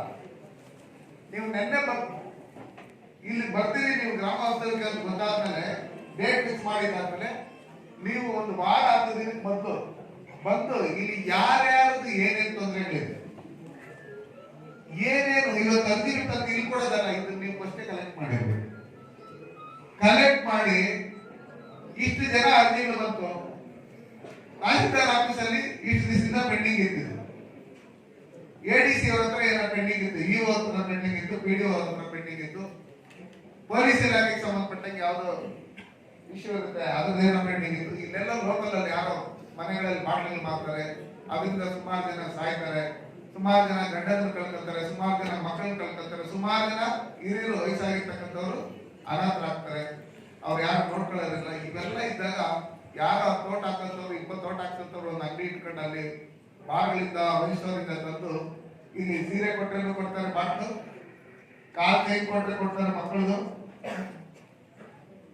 ರೇಷನ್ ಕೊಟ್ಟರೆ ಕೊಡ್ತಾರೆ, ಮನೆ ಪಾತ್ರೆಗಳನ್ನು ಕೊಟ್ಟರೆ ಕೊಡ್ತಾರೆ. ಎಷ್ಟೋ ಜನ ನಮ್ಮಲ್ಲಿ ಬಡವರಾಗಿ ಉಳಿತಾ ಇರ್ತಾರೆ, ಮಕ್ಕಳು ಊಟ ಹಾಕ್ತಾರೆ ಅಂತ ಹೇಳಿ ತಂದೆ ತಾಯಿ ಕಾಯ್ತಾ ಇರ್ತಾರೆ. ಇವರು ವಯಸ್ಸಾಗಿರುತ್ತೆ, ಅವರು 18 ವರ್ಷ 20 ವರ್ಷಕ್ಕೆ ತೀರೋಗಿರ್ತಾರೆ. ಇದನ್ನೆಲ್ಲ ತಪ್ಪಿಸ್ಬೇಕಂದ್ರೆ ವೋಟ್ ಬ್ಯಾಂಕ್ ರಾಜಕಾರಣ ಮಾಡ್ಕೋಬಿಡಿ ದಯವಿಟ್ಟು. ಎಲ್ಲರೂ ನೇರವಾಗಿ ನೀವು ಮಾಡ್ತಾ ಇರ್ತಕ್ಕಂಥ ಸರಿ ಇಲ್ಲ ಅಂದಾಗ ಅದನ್ನ ನೇರವಾಗಿ ಗ್ರಾಮ ಪಂಚಾಯತಿ ಮೆಂಬರ್ಗಳು ಎಕ್ಸೈಸ್ ನಾವು ಈಗಾಗಲೇ ಹೇಳಿದ್ದೀವಿ. ನಾವು ಮೀಟಿಂಗ್ ಮಾಡಿದಾದ್ಮೇಲೆ ಸುಮಾರು ಹತ್ತಿರ ಒಂದು 380 ಕೇಸ್ ಆಗಿದೆ ಅಲ್ವಾ ನಗರ. ಎಲ್ಲಾ ಗ್ರಾಮಗಳಲ್ಲೂ ಹೋಗಿ ಯಾರ್ಯಾರು ನಾವು ವಾಟ್ಸ್ಆಪ್ ಗ್ರೂಪ್ ಫೇಸ್ಬುಕ್ ಗ್ರೂಪ್ ಇಟ್ಕೊಂಡು ನಾವು ಕಂಪ್ಲೇಂಟ್ಸ್ ಬರ್ತಾ ಇದೆ ಅದನ್ನೆಲ್ಲ ಅವ್ರು ಕೊಟ್ಟು ನೇರವಾಗಿ ಹೋಗಿ ಯಾವ ಬಾರ್ಗಳು ಅವ್ರು ಕೊಟ್ಟಿರ್ತಾರೆ, ಸಪ್ಲೈ ಕೊಟ್ಟಿರ್ತಾರೆ, ಅವ್ರು ಲೈಸೆನ್ಸ್ ಒಂದ್ಸಲಿ 2 ಸಲಿ ವಾರ್ ಮಾಡಿ ಅವ್ರು ಕ್ಯಾನ್ಸಲ್ ಮಾಡುವಂತ ಕೆಲಸಗಳನ್ನು ಮಾಡಬೇಕು. ನಮ್ಮಲ್ಲಿ ಸ್ವಚ್ಛ ಭಾರತ್ ಕಾನ್ಸೆಪ್ಟ್ ಅಲ್ಲಿ ನೀವು ಸುಮಾರು ವೆಹಿಕಲ್ಗಳು ಅವು ಇವು ಇರ್ತವೆ.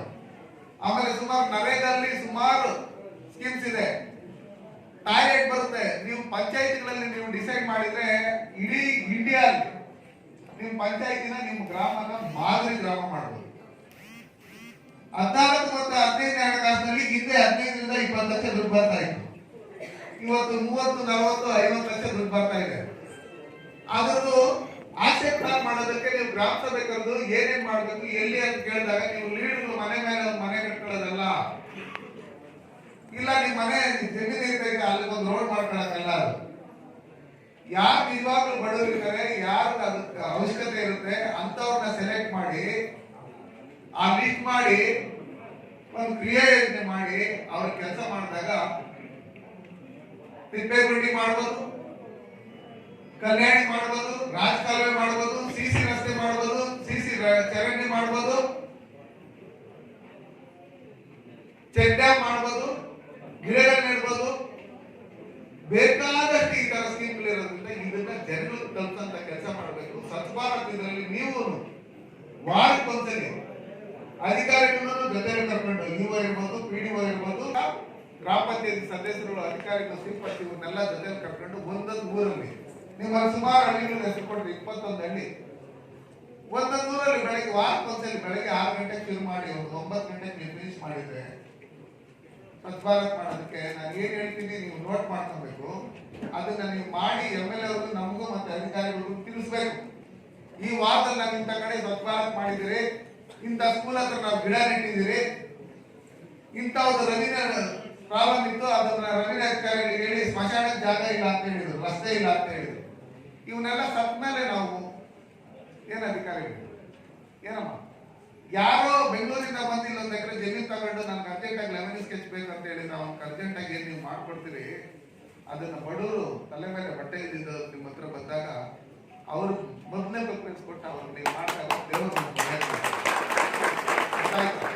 ಅದನ್ನ ಬಿಟ್ಟು ಬಡವರು ನಿಮ್ಮ ಹತ್ರ ಮನೆಗಳ ಹತ್ರ ಸುತ್ತಾನೆ ಇರ್ಬೇಕು. ಅವ್ರು ಎಷ್ಟು ಸುತ್ತಾರೆ ಅಷ್ಟು ನಮ್ಗೆ ಶುಗರ್ BP ಎಲ್ಲ ಶುರು ಆಗಿರುತ್ತೆ. ಅರ್ಥ ಆಯ್ತು? ಒಳ್ಳೆ ಊಟ ತಿನ್ನಕ್ಕಾಗಲ್ಲ ನಾವು ವಯಸ್ಸಾಗಿದ್ದಾಗ. ಅರ್ಥ ಆಯ್ತು? ಶುರುವಾಗಿತ್ತಾ? ಇಲ್ಲ. ಅದಕ್ಕೋಸ್ಕರ ನಾನು ಹೇಳೋದೇನಂದ್ರೆ, ನೀವೇನು ಈ ಮುಖಂಡಗಳೆಲ್ಲ ಬಂದಿದ್ದೀರಿ, ಇದು ಬರೀ ಒಂದು ಊರು, ದೊಡ್ಡ ಕಂಪ್ನಿ ಮಾತ್ರ ಅಲ್ಲ ಈ ಪ್ರಾಬ್ಲಮ್. ಟೋಟಲ್ ನಮ್ಮ ತಾಲೂಕು ಜಿಲ್ಲೆ. ಪ್ರಧಾನಮಂತ್ರಿ ಆದರ್ಶ ಗ್ರಾಮ ಅಂತ ಬರ್ತಾರೆ, ಸಂಸದರ ಆದರ್ಶ ಗ್ರಾಮ ಅಂತ ಬರ್ತಾರೆ. ಅವ್ರು ಬಂದಾಗ ಏನೇ ಸ್ಕೀಮ್ಗಳು ಮಾಡೋದಕ್ಕೆ ನೀವು ಅಧಿಕಾರಿಗಳು, ಆರೋಗ್ಯ ಇಲಾಖೆಯವರು ಮತ್ತೊಬ್ರು ಬರ್ತಿರೋ, ಇಡೀ ಇಂಡಿಯಾದಲ್ಲಿ ಇರ್ತಕ್ಕಂಥ ಎಲ್ಲ ಹಳ್ಳಿಗಳಿಗೂ ಆ ಸ್ಕೀಮ್ಸ್ ಇದೆ. ಅದನ್ನ ನೀವು ಮಾಡ್ಬೋದು. ನಮ್ಮನ್ನ ಮೆಚ್ಚೋದಕ್ಕೆ ಮಾತ್ರ ಇವತ್ತು ಸಂಸದರ ಆದರ್ಶ ಗ್ರಾಮ ಅಂತ ಬಂದಾಗ ಇಡೀ ಇಂಡಿಯಾದಲ್ಲಿ ನಮ್ಮ ಕೋಲಾರ ಜಿಲ್ಲೆ ನಂಬರ್ 1 ಅಲ್ಲಿ ಇರ್ತದೆ. ಅಲ್ಲಿ ಹೋದಾಗ ನಮಗೆ ನೋಡಿ, ನಿಮ್ದು ಎಲೆಕ್ಟ್ರಿಕಲ್ ಲೈನ್ ಇದೆಯಲ್ವಾ, ಅದು ಟ್ವಿಸ್ಟೆಡ್ ಕೇಬಲ್, ಅದು ಗಾಳಿ ಬಂದ್ರೆ ಏನ್ ಬಂದ್ರೆ ಏನಾಗಲ್ಲ, ಆ ತರ ಹಾಕ್ಸಿದಿರಿ ಸುಮಾರು ಪಂಚಾಯತಿಗಳಲ್ಲಿ. ಬನ್ನಡಿ ಪಂಚಾಯತಿ, ಈಗ ನೆಕ್ಸ್ಟ್ ಆವಣಿ, ಅದಾದ್ಮೇಲೆ ಕಾಸಬಳ್ಳಿ, ಈ ಕಡೆ ಎಲ್ಲ ಮಾಡೋದಕ್ಕೆ ಮಾಡಿದ್ವಿ. ಎಲ್ಲೆಲ್ಲಿ ಕಂಬಗಳು, ನೀವು ಬೆಸ್ಕಾಂ ಬಂದ್ರಿ, ಎಲ್ಲೆಲ್ಲಿ ಊರುಗಳಲ್ಲಿ ಅಡ್ಡದಿದ್ದಿ ಕಂಬಗಳಿರುತ್ತೆ, ಅದನ್ನ ತರಿಸಂತ ಕೆಲಸಗಳು ಎಲ್ಲಿ ಅಧಿಕಾರಿ. ಮಳೆ ಬರ್ತಾ ಇದೆ, ನೀರಪ್ಪ ಮಳೆ ಬರುತ್ತೆ, ರೈತರು ಏನೋ ಬೆಳೆ ಹಾಕಿರ್ತಾರೆ, ಹೋಗಿ ಹೊಡೆದಾಕ್ಬಿಟ್ಟು ಬಂದ್ಬಿಡ್ತೀರಿ. ಈಗ ನೀಲಗಿರಿ ತೋಪ ಇರುತ್ತೆ, ಅದನ್ನ ಹೊಡೆದಾಕಿ ಪರವಾಗಿಲ್ಲ, ಅವರೇ ತೆಗಿಬೇಕು ಅಂತ ಹೇಳಿದಿರಿ. ರೈಲ್ವೆ ಇಲಾಖೆ ನೀವು ಅದನ್ನ ಹೇಳಿ ಅದನ್ನ ತೆಗಿಸ್ಬೇಕು, ಎಷ್ಟು ಎಕರೆಯಲ್ಲಿ ಇದೆ ಅಂತ ಅವ್ರಿಗೆ ಹೇಳ್ಬೇಕು. ಮುಂದಿನ ದಿನಗಳಲ್ಲಿ ಫೈನ್ ಹಾಕ್ತಾರೆ.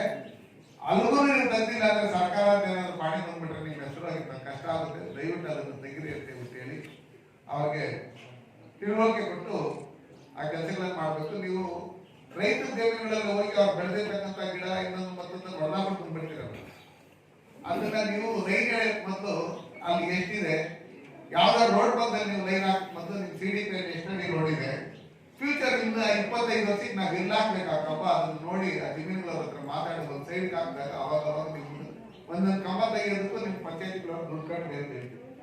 ನೀವೇ ಹಾಕಿರೋ ಕಂಬನ ನಾವೇ ತೆಗಿಬೇಕು. ಹೊಸ ಕಂಬ ಹಾಕಿರ್ತೀರಿ, ಹಳೆ ಕಂಬ ತಂದೇ ಇರಲ್ಲ, ಅಲ್ಲೇ ಬಿಟ್ಟಿರ್ತೀರಿ. ಇದೆಲ್ಲ ಏನಾಗಿದೆ, ನಿಮ್ ಸ್ಕೀಮ್ಸ್ ಬಗ್ಗೆ ಹೇಳ್ತಾ ಇದ್ರಿ, ಬೆಳೆದು ಯೋಜನೆಯಲ್ಲಿ ನೀವು ಫೀಲ್ಡ್ ವರ್ಕ್ ಮಾಡಬೇಕು. ವಾರಕ್ಕೆ ಇಷ್ಟು ದಿನ ನಾವು ಪ್ರತಿಯೊಂದು ಇಲಾಖೆಯವರು ನಾವು ಇಂತಿಂತ ಹಳ್ಳಿಗಳಲ್ಲಿ ಇರ್ತೀರಿ, ಇಂತಿಂತ ಹಳ್ಳಿ ಬರ್ತೀರಿ ಅಂತ ಹೇಳಿ ಪಂಚಾಯತ್ ಹೋಗಿ ಒಂದು ದಿನ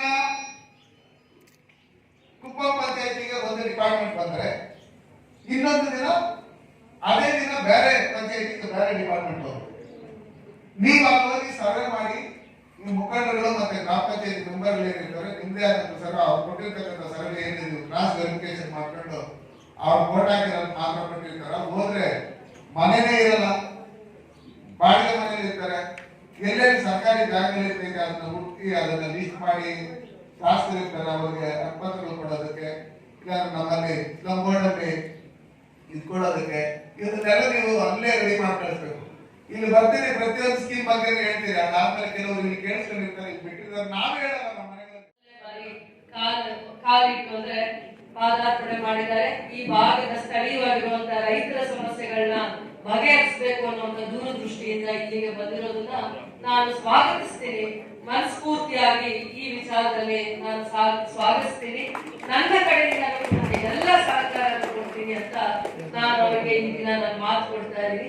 ಅದಾದ್ಮೇಲೆ ವಿಶೇಷವಾಗಿ ಎಲ್ಲಾ ಪಂಚಾಯತಿಗಳು, ನನ್ನ ಕ್ಷೇತ್ರದ ಇರುವ 15 ಪಂಚಾಯತಿಯಲ್ಲಿರುವಂತ ಎಲ್ಲಾ ಸಮಸ್ಯೆಗಳನ್ನ ಬಗೆಹರಿಸಿಗೂ ಕೂಡ CEO ಅವರು ಕೂಡ ಇಬ್ರು ಕೂಡ ಹೊಸಬರು, ಮೊದಲನೇ ಬಾರಿ ಮುಖಾಮುಖಿ ಭೇಟಿ ಆಗ್ತಾ ಇದೀವಿ. ನಾನು ಅವ್ರನ್ನ ನೇರವಾಗಿ ಸಂಪರ್ಕ ಕೂಡ ಮಾಡಕ್ ಆಗಲಿಲ್ಲ. ಜವಾಬ್ದಾರಿ ಅಲಂಕರಿಸಿದ ಮೇಲೆ ಗಡಿ ಭಾಗದಲ್ಲಿರುವಂತಹ ನನ್ನ ಕ್ಷೇತ್ರದ ಸಮಸ್ಯೆಗಳಿಗೆ ಮಹತ್ವ ಕೊಟ್ಟು ಎಲ್ಲಾ ಇಲಾಖೆಯನ್ನು ಈ ಜಾಗಕ್ಕೆ ಬಂದು ಜವಾಬ್ದಾರಿಯಾಗಿ ಇಲಾಖೆಯಲ್ಲಿ ಏನೇನು ಸೌಕರ್ಯಗಳಿದ್ದಾವೆ, ಯಾವ ರೀತಿ ರೈತರಿರ್ಬೋದು, ಕಾರ್ಮಿಕರಿರ್ಬೋದು, ಆರೋಗ್ಯ ಇಲಾಖೆಯಲ್ಲಿರ್ಬೋದು, ಪೆನ್ಷನ್ ಸಂಬಂಧಪಟ್ಟಿರುವಂತದ್ದು ಇರ್ಬೋದು, ಮತ್ತೆ ರೈತರಿಗೆ ವಿಶೇಷವಾಗಿ ಕೃಷಿ ಇಲಾಖೆಯಿಂದ, ರೇಷ್ಮೆ ಇಲಾಖೆಯಿಂದ, ತೋಟಗಾರಿಕೆ ಇಲಾಖೆಯಿಂದ ಏನೇ ಸೌಕರ್ಯಗಳನ್ನ ಮಾಡ್ಲಿಕ್ಕೆ ಅನುಕೂಲಗಳೇನಿದೆ, ರೈತರ ಅನಾನುಕೂಲಗಳೇನಿದೆ, ಆ ಸಮಸ್ಯೆಗಳನ್ನ ಹೇಗೆ ಬಗೆಹರಿಸಬಹುದು ಅನ್ನುವಂತ ವಿಚಾರದಲ್ಲಿ ಒಂದು ಸಭೆ ಆಗಿರ್ಬೋದು. ಒಂದೇ ಊರಲ್ಲ, ತೋಟಕಂಬಳಿ ಹತ್ರ ಒಂದೇ ಊರಲ್ಲ, ಇಡೀ ಪಂಚಾಯಿತಿಯ ಎಲ್ಲಾ ಗ್ರಾಮಸ್ಥರು ಎಲ್ಲಾ ರೈತರು ಎಲ್ಲ ವಿಚಾರಗಳಲ್ಲಿ ಇಷ್ಟು ದಿನ ಏನೇನು ನೀವು ಸಮಸ್ಯೆ ಅನುಭವಿಸಿರ್ತೀರಾ ಅದ್ರ ವಿಚಾರವಾಗಿ ಇಲ್ಲಿ ಕುಂದುಕೊರತೆಗಳ ಸಭೆ ಆಗಿರುತ್ತೆ. ಆ ಸಭೆಯಲ್ಲಿ ನಿಮ್ಮ ಸಮಸ್ಯೆಗಳಿಗೆ ನೇರವಾಗಿ ಪರಿಹಾರ ಹುಡುಕುವಂತ ಒಂದು ಪ್ರಯತ್ನ ಆಗ್ಬೇಕು ಅನ್ನುವಂತ ಒಂದು ಒಳ್ಳೆ ಆಲೋಚನೆಯಿಂದ ಸರ್ಕಾರದ ಒಂದು ಮಹತ್ವವಾಗಿರುವಂತ ಕಾರ್ಯಕ್ರಮ ಇದೆ. ಕಾರ್ಯಕ್ರಮಗಳು ಬಹಳಷ್ಟು ಇದ್ದಾವೆ, ಆದ್ರೆ ಅದ್ರ ಬಗ್ಗೆ ಎಷ್ಟೋ ರೈತರಿಗೆ ಮಾಹಿತಿ ಇಲ್ಲ, ಮಾಹಿತಿಯ ಕೊರತೆ ಇದೆ. ಅದು ಏನಾಗ್ತಿದೆ, ಇಲಾಖೆ ಅಧಿಕಾರಿಗಳಿಗೆ ಕಳಕಳಿ ಇದೆ, ಆದ್ರೆ ಅದನ್ನ ಕಾರ್ಯರೂಪಕ್ಕೆ ತರಬೇಕು ಅನ್ನೋದಕ್ಕೆ ಏನ್ ದಾರಿ ಹುಡುಕ್ಬೇಕು ಅನ್ನೋಂಥ ವಿಚಾರದಲ್ಲಿ ಗೊಂದಲವಾಗಿದೆ. ಎಲ್ಲಾ ರೈತರಿಗೆ ಮಾಹಿತಿ ಒಬ್ಬರೇ ಅಧಿಕಾರಿಗಳು ಕೊಡಕ್ಕೆ ಅವಕಾಶ ಆಗಲ್ಲ. ಯಾವುದೇ ಇಲಾಖೆ ಆಗಿರ್ಬೋದು, ಕೃಷಿ ಇಲಾಖೆ ಆಗಿರ್ಬೋದು, ಕಾರ್ಮಿಕ ಇಲಾಖೆ ಆಗಿರ್ಬೋದು, ಆಮೇಲೆ ಜಾಸ್ತಿ ಸಮಸ್ಯೆ ರೆವಿನ್ಯೂ ಇಲಾಖೆನೇ ಇರುತ್ತೆ ಸರ್. ಇವತ್ತು ರೈತರು ಈ ಭಾಗದಲ್ಲಿ ಜಾಸ್ತಿ ಇರುವಂತ ರೈತರಿಗೆ ಏನಾದ್ರೂ ಸಾಲ ತಗೊಳ್ಬೇಕಂತಂದ್ರೆ ರೈತರಿಗೆ ಅವ್ರದ್ದು ಏನು ಸಾಗುವಳಿ ಚೀಟಿ ಇರ್ಬೋದು, ತಂದೆ ತಾಯಿಯಿಂದ ಮಕ್ಕಳಿಗೆ ಅದು ಖಾತ ಆಗಿರಲ್ಲ, ಆ ಸಾಗುವಳಿ ಚೀಟಿ ಅಂತ ವಿಚಾರದಲ್ಲಿ ಬಹಳ ಸತಿ ಓಡಾಡಿರ್ತಾರೆ. ಬಂದಂತ ಸಂದರ್ಭದಲ್ಲಿ ಅಂದ್ರೆ ರೈತರು ಅವರು ಊರಿಂದ ಅಥವಾ ಪಂಚಾಯತಿಗಳಿಂದ ಬರುವಂತ ಸಂದರ್ಭದಲ್ಲಿ ಅಲ್ಲಿ ಇಲಾಖಾ ಅಧಿಕಾರಿಗಳು ಇರಲ್ಲ, ತಹಸೀಲ್ದಾರ್ ಆಗಿರ್ಬೋದು, ಅವ್ರ ಕೆಳಗಡೆ ಇರುವಂತ RID ಅವರು ಬೇರೆ ಏನೋ ಸಮಸ್ಯೆಯಿಂದ ಮೀಟಿಂಗ್ ಕೌಂಟ್ರು ಹತ್ರ ಹೋದಾಗ ಅಲ್ಲಾಡುವಂತ ಪರಿಸ್ಥಿತಿ ವಾಸ್ತವಿಕವಾಗಿ ನಿಜ. ಅಂದ್ರೆ ಅವರು ಬಹಳ ಸತಿ ರೆವಿನ್ಯೂ ಇಲಾಖೆಗೆ ಸಂಬಂಧಪಟ್ಟಿರುವಂತ ಇಶ್ಯೂಗಳು ಸಮಸ್ಯೆಗಳಿಂದ ಬಹಳ ಜನ ರೈತರು ತುಂಬಾ ಸತಿ ತಹಸೀಲ್ದಾರ್ ಆಫೀಸ್ಗೆ ಓಡಾಡುವಂತ ಸಮಸ್ಯೆನ ಅನುಭವಿಸ್ತಾ ಇದ್ದಾರೆ. ಈ ಒಂದು ಕಾರ್ಯಕ್ರಮನ ಅವರು ಯಶಸ್ವಿಯಾಗಿ ಮಾಡೋದು ಹೇಗಾಗುತ್ತೆ ಅಂತ ನನ್ನ ಒಂದು ಚಿಕ್ಕ ಅನಿಸಿಕೆ ಅಥವಾ ನನ್ನೊಂದು ಅಭಿಪ್ರಾಯ ಏನಂದ್ರೆ, ಒಂದ್ಸತಿ ನಾವು ಜಿಲ್ಲಾಧಿಕಾರಿಗಳನ್ನ ಯಾವ್ದಾದ್ರು ಒಂದು ಊರಿಗೆ ಗ್ರಾಮ ವಾಸ್ತವ್ಯ ಕರ್ಕೊಂಡು ಹೋಗ್ತೀವಿ ಅಂದಾಗ ಆ ಊರು ಅಥವಾ ಇಡೀ ಪಂಚಾಯತ್ ಎಷ್ಟು ಊರುಗಳಿರ್ತದೆ ಅಲ್ಲಿ ಇರುವಂತ ಎಲ್ಲಾ ರೈತರು ಮಾದರಿಯಾಗಿ ಒಂದು 5 ಜನ ರೈತರದು 100 ಜನ ರೈತರದು ಮುಂಚೆನೆ ಇದ್ರ ಬಗ್ಗೆ ಮಾಹಿತಿ ಕೊಟ್ಟು ಅವ್ರ ಸಮಸ್ಯೆಗಳನ್ನ ಬಗೆಹರಿಸಿ ವಾರದಲ್ಲಿ 10 ದಿನದಲ್ಲಿ ರೈತರ ಸಮಸ್ಯೆ ಬಗೆಹರಿಸಿದೀವಿ, ಕಾರ್ಮಿಕ ಸಮಸ್ಯೆ ಬಗೆಹರಿಸಿದೀವಿ, ಮತ್ತು ಅವರಲ್ಲಿ ಏನು ಸಾಗುವಳಿ ಚೀಟಿ ಇರ್ಬೋದು, ಇನ್ನೊಂದು ಮತ್ತೊಂದು ಏನೇನ್ ಸಮಸ್ಯೆ ಇದೆ ಗಂಭೀರವಾಗಿರೋದು ಅವ್ರು ಮಾಡೋದು ಬೇಡ. ಅವ್ರ ಹಂತದಲ್ಲಿ ಬಗೆಹರಿಸುವಂತ ರೈತರನ್ನ ಇಲ್ಲಿ ಕರೆಸಿ ಇವತ್ತು 6-10 ದಿನದಲ್ಲಿ ನೀವು ಬರಕ್ ಮುಂಚೆ ಜಿಲ್ಲಾಧಿಕಾರಿಗಳನ್ನ ಇಲ್ಲಿ ಕರ್ಸಕ್ ಮುಂಚೆ 10 ದಿನ ಒಂದು ಹೋಮ್ವರ್ಕ್ ಮಾಡಿದ್ರೆ ಕಾರ್ಮಿಕ ಇಲಾಖೆ ಇರ್ಬೋದು, ಎಲ್ಲಾ ಇಲಾಖೆಗಳು, ಕೃಷಿ ಇಲಾಖೆ, ಕೆಲವೇ ಜನ ರೈತರಿಗೆ ಏನು ಅನುಕೂಲ ಸಿಗ್ತಾ ಇದೆ ಅಥವಾ ಫಲಾನುಭವಿಗಳು ಇದರ ಸೌಕರ್ಯ ಪಡ್ತಾ ಇದ್ದಾರೆ, ಎಲ್ಲರಿಗೂ ಅದು ನ್ಯಾಯವಾಗಿ ಸಿಗ್ತಾ ಇದೆ, ಪ್ರಾಮಾಣಿಕವಾಗಿ ಸಿಗ್ತಾ ಇದೆ. ಇದು ಒಂದು ವಾಸ್ತವ್ಯ ಅನ್ನೋದು ಗ್ರಾಮ ವಾಸ್ತವ್ಯ ತುಂಬಾ ಚೆನ್ನಾಗಿ ಮಾಹಿತಿ ಸಿಗ್ತಾ ಇದೆ. DC ಅವ್ರು ಬರ್ತಾ ಇದ್ದಾರೆ, 2 ದಿನ ಮುಂಚೆನೆ ಡಂಗೂರ ಸಾಕ್ತಾರೆ, ಪ್ರತಿ ಹಳ್ಳಿಯಲ್ಲಿ ಪ್ರಚಾರ ಆಗ್ತಾರೆ. ಇಂಥ ಸಮಸ್ಯೆಗೆ ತಕ್ಷಣ ಪರಿಹಾರ ಸಿಗುತ್ತೆ. ಈ ಇಲಾಖೆ ಇರ್ಬೋದು, ಆ ಇಲಾಖೆ ಇರ್ಬೋದು, ಎಲ್ಲಾ ಇಲಾಖೆಗಳಲ್ಲಿ ಏನೋ ಒಂದು ಗೊಂದಲವಾಗಿರುವಂತ ವಿಚಾರ ಇದ್ದೇ ಇರುತ್ತೆ. ನೀವು ಇಡೀ ಸರ್ಕಾರ ಈ ಜಾಗದಲ್ಲಿ ಬಂದು ಕೂತ್ಕೊಂಡಾಗ ನಾವು ಕೂಡ ಜನಪ್ರತಿನಿಧಿಗಳಾಗಿರುವಂತ ನಾವು ಕೂಡ ನಮ್ಮ ಜವಾಬ್ದಾರಿ ಕೂಡ ಆಗಿರುತ್ತೆ. ನಿಮಗೆ ಸಹಕಾರ ಕೊಡ್ಬೇಕಾಗತ್ತೆ. ಮತ್ತೆ ಯಾವುದೇ ಸಮಸ್ಯೆ ರೈತರಿಗೆ ಸಂಬಂಧಪಟ್ಟಿರುವಂತದ್ದು ನಮ್ಮ ಹಂತದಲ್ಲಿ ನಿಮ್ಮ ಹಂತದಲ್ಲಿ ಬಗೆಹರಿಲಿಲ್ಲ ಅಂತಂದ್ರೆ ಮುಕ್ತವಾಗಿ ಚರ್ಚೆ ಮಾಡಿ ಯಾವ ರೀತಿ ಪರಿಹಾರ ಹುಡುಕೋದು, ಯಾವ ದಾರಿ ಇದಕ್ಕೆ, ಸಮಸ್ಯೆಗೆ ಪರಿಹಾರ ಏನು, ಸಲಹೆ ಏನು, ಸೂಚನೆ ಏನು ಅನ್ನುವಂತ ವಿಚಾರದಲ್ಲಿ ಬಹಳ ಜವಾಬ್ದಾರಿಯಾಗಿರೋದಕ್ಕೆ ಬಹಳ ಅವಕಾಶ ಆಗುತ್ತೆ. ಇವತ್ತು ಒಂದಿನದ ಮಟ್ಟಿಗೆ ಅವರಿಗೂ ಗೊಂದಲ ಇರುತ್ತೆ, ಯಾವ ರೀತಿ ಸಭೆನ ನಾವು ನಡ್ಕೋಬೇಕು, ಯಾವ ರೀತಿ ವಿಚಾರಗಳನ್ನ ಗ್ರಹಿಸ್ಬೇಕು, ಯಾವ ಸಮಸ್ಯೆಗೆ ಇಲ್ಲಿ ಸೂಕ್ತವಾಗಿರೋ ಪರಿಹಾರ ಸಿಗುತ್ತೆ ಅನ್ನುವಂತ ವಿಚಾರದಲ್ಲಿ ಗೊಂದಲ ಇರ್ಬೋದು. ಪದೇ ಪದೇ ನಾವು 1 ತಿಂಗಳಿಗೆ 2 ತಿಂಗಳಿಗೆ ಗ್ರಾಮ ವಾಸ್ತವ್ಯ ಮಾಡುವಂತ ಸಂದರ್ಭದಲ್ಲಿ ನಮ್ಮ ಇಲಾಖೆ ಅಧಿಕಾರಿಗಳ ಬಗ್ಗೆ ನಮಗೆ ವಿಶೇಷವಾಗಿ ಗೌರವ ಇದೆ. ಬಟ್ ಅದು ಬಹಳ ಜನ ರೈತರಿಗೆ ಸಮಸ್ಯೆ ಬಗೆಹರಿಯುವಂತ ವಿಚಾರದಲ್ಲಿ ಸ್ಪಂದಿಸುವಂತ ವಿಚಾರದಲ್ಲಿ ಎಲ್ಲಾ ಪಂಚಾಯತಿಗಳಿಗೆ ಒಂದೇ ಸತಿ ಸಿಗಕ್ಕಾಗಲ್ಲ. ಒಂದೊಂದು ಪಂಚಾಯತಿಯಲ್ಲಿ ನಮ್ EO ಅವರು, ತಹಸೀಲ್ದಾರ್ ಅವರು, ಮತ್ತೆ ಆ ಪಂಚಾಯತಿಯ ಸದಸ್ಯರು, ಮತ್ತೆ ಆ ಭಾಗದಲ್ಲಿರುವಂತ ಎಲ್ಲ ಜವಾಬ್ದಾರಿಯಿಂದ ರೈತ ಮುಖಂಡರಿಗೆ ರೈತ ಸಮಸ್ಯೆನ, ಕಾರ್ಮಿಕ ಸಮಸ್ಯೆನ, ಆರೋಗ್ಯ ಇಲಾಖೆ ಸಮಸ್ಯೆನ ಹಂತವಾಗಿ ಬಗೆಹರಿಸುವಂತ ಒಂದು ಕಾಲಾವಕಾಶ ಕೊಡುವಂತ ಪ್ರಯತ್ನ ಆದ್ರೆ ಖಂಡಿತವಾಗೂ ಇದು ಯಶಸ್ವಿಯಾಗಿರುವಂತ ಕಾರ್ಯಕ್ರಮ. ಇಡೀ ಸ್ವತಂತ್ರ ಬಂದ ಆದ್ಮೇಲೆ ಇದಲ್ಲೇ ಮೊದಲನೇ ಬಾರಿಗೆ ಸರ್ಕಾರನೇ ಬಂದು, ಅಂದ್ರೆ ಜಿಲ್ಲಾಧಿಕಾರಿಗಳ ಕಚೇರಿಯಿಂದ ಎಲ್ಲಾ ಇಲಾಖೆಯವರು ಬಂದು ರೈತರ ಒಂದು ಊರಲ್ಲಿ ಕುತ್ಕೊಂಡು ಅಥವಾ ಆ ಗ್ರಾಮದಲ್ಲಿರುವಂತ ವಿಶೇಷವಾಗಿ ಈ ಗ್ರಾಮದಲ್ಲೇ ಏನೋ ಸಮಸ್ಯೆ ಇದೆ, ಈಗೆಲ್ಲ ನಾವು ಮಾತಾಡುವಾಗ ಜನರಲ್ ಆಗಿ ಎಲ್ಲಾ ಕಾರ್ಯಕ್ರಮಗಳ ಬಗ್ಗೆ ಮಾಹಿತಿ ಕೊಡ್ಬೋದು. ಆದ್ರೆ ಈ ಊರಲ್ಲಿರುವಂತ ಸಮಸ್ಯೆ ಏನು, ಗಂಭೀರವಾಗಿರುವಂತ ಸಮಸ್ಯೆ ಏನು, ಇಷ್ಟು ದಿನಗಳಲ್ಲಿ ಬಗೆಹರಿದೇ ಇರುವಂತ ಸಮಸ್ಯೆ ಏನು, ರೈತದಾಗಿರ್ಬೋದು, ಕಾರ್ಮಿಕದಾಗಿರ್ಬೋದು, ಯಾವುದೇ ಇಲಾಖೆದಾಗಿರ್ಬೋದು ಏನಂತ ಗಂಭೀರವಾಗಿರೋ ಸಮಸ್ಯೆ? ಶಾಲೆ ಇರ್ಬೋದು, ಆರೋಗ್ಯದಿರ್ಬೋದು, ಅಂಗನವಾಡಿದಿರ್ಬೋದು, ಆರೋಗ್ಯ ಕೇಂದ್ರದಿರ್ಬೋದು, ನೀರ್ದಿರ್ಬೋದು, ಮೆಸ್ಕಾಂ ಇರ್ಬೋದು, ಯಾವುದು ಈ ಊರು ಅಥವಾ ಈ ಪಂಚಾಯತ್ ಅಂತ ಮಾಹಿತಿ ತಗೊಳ್ಬೇಕು. ನಾವು ಮಾಹಿತಿ ತಗೊಂಡು ಆ ದಿನ ಆ ಸಮಸ್ಯೆಗಳಿಗೆಲ್ಲ ಪರಿಹಾರ ಹುಡುಕ್ತೀವಿ. ಎಲ್ಲ ಇಲಾಖೆಯವರು ಇಲ್ಲೇ ಇರ್ತಾರೆ, ಕ್ಲಾರಿಫಿಕೇಶನ್ ಸಿಗತ್ತೆ, ಅಥವಾ ನಿಮ್ಮಿಂದ ಕ್ಲಾರಿಫಿಕೇಶನ್ ಸಿಗ್ಲಿಲ್ಲ ಅಂತ ಕೆಲವೊಂದು ಕೆಲಸ ಪೆಂಡಿಂಗ್ ಇಟ್ಟಿರ್ತಾರೆ, ಅಥವಾ ಎಷ್ಟೋ ಜನ ರೈತರಿಗೆ ಅವ್ರ ಸಮಸ್ಯೆ ಪಾಪ ಹೇಳ್ಕೊಳ್ಳುವಂಥದ್ದಲ್ಲೇ ಒದ್ದಾಡ್ತಾರೆ. ಅವ್ರ ಸಮಸ್ಯೆ ಬಹಳ ಚಿಕ್ಕದಿರುತ್ತೆ, ಸರಳವಾಗಿರುತ್ತೆ, ಹೇಳ್ಕೊಳ್ಳುವಂಥದ್ದಲ್ಲೇ ಪಾಪ ಕಷ್ಟ ಒದ್ದಾಡಿರ್ತಾರೆ. ಅಂತರಿಗೆ ಸೂಕ್ತವಾಗಿರುವಂತ ಪರಿಹಾರ ಹುಡುಕ್ತೀವಿ ಅನ್ನುವಂತ ನಿಟ್ಟಿನಲ್ಲಿ ನಾವೆಲ್ಲ ಕೆಲಸ ಮಾಡ್ಬೇಕಾಗುತ್ತೆ. ಎಲ್ಲಾ ಕೆಲಸನೂ ಮಾಡಿಸ್ಕೋಬಹುದು, ಆದ್ರೆ ರೈತರಿಗೆ ನಿಜವಾಗ್ಲೂ ರೈತನ ಕಷ್ಟನೇ ತುಂಬಾ ಇದೆ. ಅವ್ರಿಗೆ ಪ್ರತಿ ತಿಂಗಳು ಸಂಬಳ ಬರಲ್ಲ. ಅವ್ರ ಮನೆ ನಡಿಬೇಕು ಅಂತಂದ್ರೆ ರೈತ ಕೃಷಿ ಮಾಡ್ಬೇಕು. ಕೃಷಿ ಮಾಡಿದಾಗ ಎಷ್ಟೋ ಸಂದರ್ಭದಲ್ಲಿ ಲಾಭ ಬರುತ್ತೆ, ಎಷ್ಟೋ ಈ ಕೋವಿಡ್ ಸಂದರ್ಭದಲ್ಲಿ ಅವ್ರು ಬೆಳೆದಿರುವಂತ ಬೆಳೆಗೆ ಲಾಭ ಅಲ್ಲ, ಹಸು ಕೂಡ ನೋಡಕ್ಕಾಗಿರಲ್ಲ. ಅವ್ರು ಸಾಲ ಮಾಡ್ತಾರೆ ಸರ್, ಯಾರು ಸಾಲ ಕೊಡಲ್ಲ, ಜಮೀನ್ ಇಟ್ಕೊಳ್ಳಲ್ಲ. ಜಮೀನ್ ಇಟ್ಕೊಂಡು ಮನೆಯಲ್ಲಿರುವಂತ ಅವ್ರ ಮನೆಯವ್ರ ಹೆಂಡತಿ ಒಡವೆ ಮಾರೇ ಅವ್ರ ಮತ್ತೆ ಕೃಷಿ ಮಾಡ್ತಾರೆ. ಅದು ಅವ್ರಿಗೆ ಲಾಭ ಸಿಕ್ತು, ಬಚಾವಾದ ಲಾಭ ಸಿಗ್ಲಿಲ್ಲ, ಅವ್ರು ನೆಲ ಕಚ್ತಾರೆ ಸರ್. ನಮ್ಮಲ್ಲಿ ಇದಕ್ ಮುಂಚೆ ನೀರಿರ್ಲಿಲ್ಲ ಸರ್, 1600 ಅಡಿ ಕೊರಿಬೇಕಾಗುತ್ತೆ. ಬೋರ್ವೆಲ್ ಒಂದು ಕ್ಷೇತ್ರದಲ್ಲಿ ಕೊರಿಸಿದೀವಿ, 110 ಬೋರ್ವೆಲ್ ಕುಡಿಯೋ ನೀರು ಮಾರ್ಚ್ ಏಪ್ರಿಲ್ ಮೇ ಸಂದರ್ಭದಲ್ಲಿ. ಯಾಕೆ ಅಂದ್ರೆ 1600 ಅಡಿ ನೀರು ಇರ್ತದೆ. ಒಂದ್ ಊರಲ್ಲಿ ಬೋರ್ ಹಾಕ್ತೀನಿ, ನೀರ್ ಸಿಕ್ತು, ಇನ್ನು 10 ಊರವ್ರು ಕಾಯ್ತಾರೆ ಆ ಬೋರ್ವೆಲ್ ಗಾಡಿ ಹಂಗೆ ಕರ್ಕೊಂಡು ಹೋಗಕ್ಕೆ. ರಾತ್ರಿ ಆದ್ರೂ ನಿದ್ದೆ ಮಾಡಲ್ಲ, ಅಂತ ಆಹಾಕಾರ ಸ್ಥಿತಿನ ಅನುಭವಿಸಿದೀವಿ. ಏನೋ ಈ ದಿನದಲ್ಲಿ 5-6 ತಿಂಗಳಲ್ಲಿ ತುಂಬಾ ಒಳ್ಳೆ ಮಳೆ ಬಂತು, ಅದಾದ್ಮೇಲೆ ಕೆಸಿ ವ್ಯಾಲಿ ನೀರು ಕೂಡ ಹತ್ತು ಬಂತು. ನಮ್ಮ ಕೆರೆಗಳೆಲ್ಲ ಇವತ್ತು ನೋಡ್ಲಿಕ್ಕೆ ನೋಡಕ್ಕೆ ತುಂಬಾ, ಈ 20 ವರ್ಷದಲ್ಲಿ ನಾವು ಯಾವತ್ತೂ ಈ ತರ ಕೆರೆ ತುಂಬಿರುವಂತದ್ದು, ಮಳೆ ಬಂದಿರುವಂತದ್ದು ಇಲ್ಲ. ಬಟ್ ರೈತರು, ಈ ಭಾಗದಲ್ಲಿರುವಂತ ರೈತರು ಇಡೀ ರಾಜ್ಯದಲ್ಲಿ ಹಾಲು ಉತ್ಪಾದನೆ ಮಾಡೋದ್ರಲ್ಲಿ ನಾವು 2ನೇ ಸ್ಥಾನದಲ್ಲಿದ್ದೀವಿ, ರೇಷ್ಮೆ ಉತ್ಪಾದನೆ ಮಾಡೋದನ್ನು 1ನೇ ಸ್ಥಾನದಲ್ಲಿದ್ದೀವಿ. ಆ ತರ ಬಹಳ ಸ್ವಾಭಿಮಾನವಾಗಿ ಇಲ್ಲಿರುವಂತ ಕೃಷಿಕರು ಇರುವಂತ ರೈತರು ಬಹಳ ಗೌರವವಾಗಿ ಕೃಷಿನ ಅವರ ಜೀವನಾಡಿಯಾಗಿ ಬೆಳೆಸ್ಕೊಂಡು ಬಂದಿದ್ದಾರೆ, ಅಂದ್ರೆ ರೂಢಿ ಇಟ್ಕೊಂಡು ಬಂದಿದ್ದಾರೆ. ಕುರಿ ಮೇಯಿಸ್ತಾರೆ, ಮತ್ತೆ ಕೋಳಿ ಸಾಗಾಣಿಕೆ ಮಾಡ್ತೀವಿ. ರೈತರು ವಿಶೇಷವಾಗಿ ಟೊಮೊಟೊ, ತರಕಾರಿ ಇವೆಲ್ಲ ಬೆಳೆಯುವಂತ ಇದೆ. ಅಂದ್ರೆ ಸ್ವಲ್ಪ ಸಹಕಾರ, ಅಂದ್ರೆ ಅವ್ರಿಗೆ ಎಷ್ಟೊಂದು ವಿಚಾರಗಳ ಬಗ್ಗೆ ಮಾಹಿತಿ ಇರಲ್ಲ. ಮಾಹಿತಿ ಇದ್ರು ಕೂಡ ಅದನ್ನ ಯಾವ ರೀತಿ ಸಹಕಾರ ತಗೊಳ್ಬೇಕು ಅನ್ನುವಂತ ವಿಚಾರದಲ್ಲಿ ಗೊಂದಲ. ಎಲ್ರಿಗೂ ಸಿಗತ್ತಾ, ಯಾರೋ 4 ಜನ ಸಿಗತ್ತಾ, ಎಲ್ಲರಿಗೂ ಪ್ರಾಮಾಣಿಕವಾಗಿ ಸಿಗತ್ತಾ ಅನ್ನುವಂತ ವಿಚಾರದಲ್ಲಿ ತಾರತಮ್ಯ. 2 ನಿಮಿಷ, ಇನ್ನು 2 ನಿಮಿಷದ ಮೇಲೆ ನಾವು ಮಾತಾಡಲ್ಲ. ಆದ್ರೆ ಎಲ್ಲಾ ರೈತರು ಸಮಾಧಾನ ಕುತ್ಕೊಂಡೇ ಇದ್ದೀರಾ. ಸ್ವಲ್ಪ ಜನ, ಒಂದು 5-6 ಜನ ಅದನ್ನ ಅವರಿಗೆ ಒದ್ದಾಡುವಂತ ಪರಿಸ್ಥಿತಿ ಆಗಿದೆ. ಬೆಳಗ್ಗೆ ಬಂದು ಕೂತಿರೋರು ಈವರೆಗೂ ನೀವು ಅಷ್ಟೇ ಸಮಾಧಾನವಾಗಿ ಕೂತಿದ್ದೀರಾ.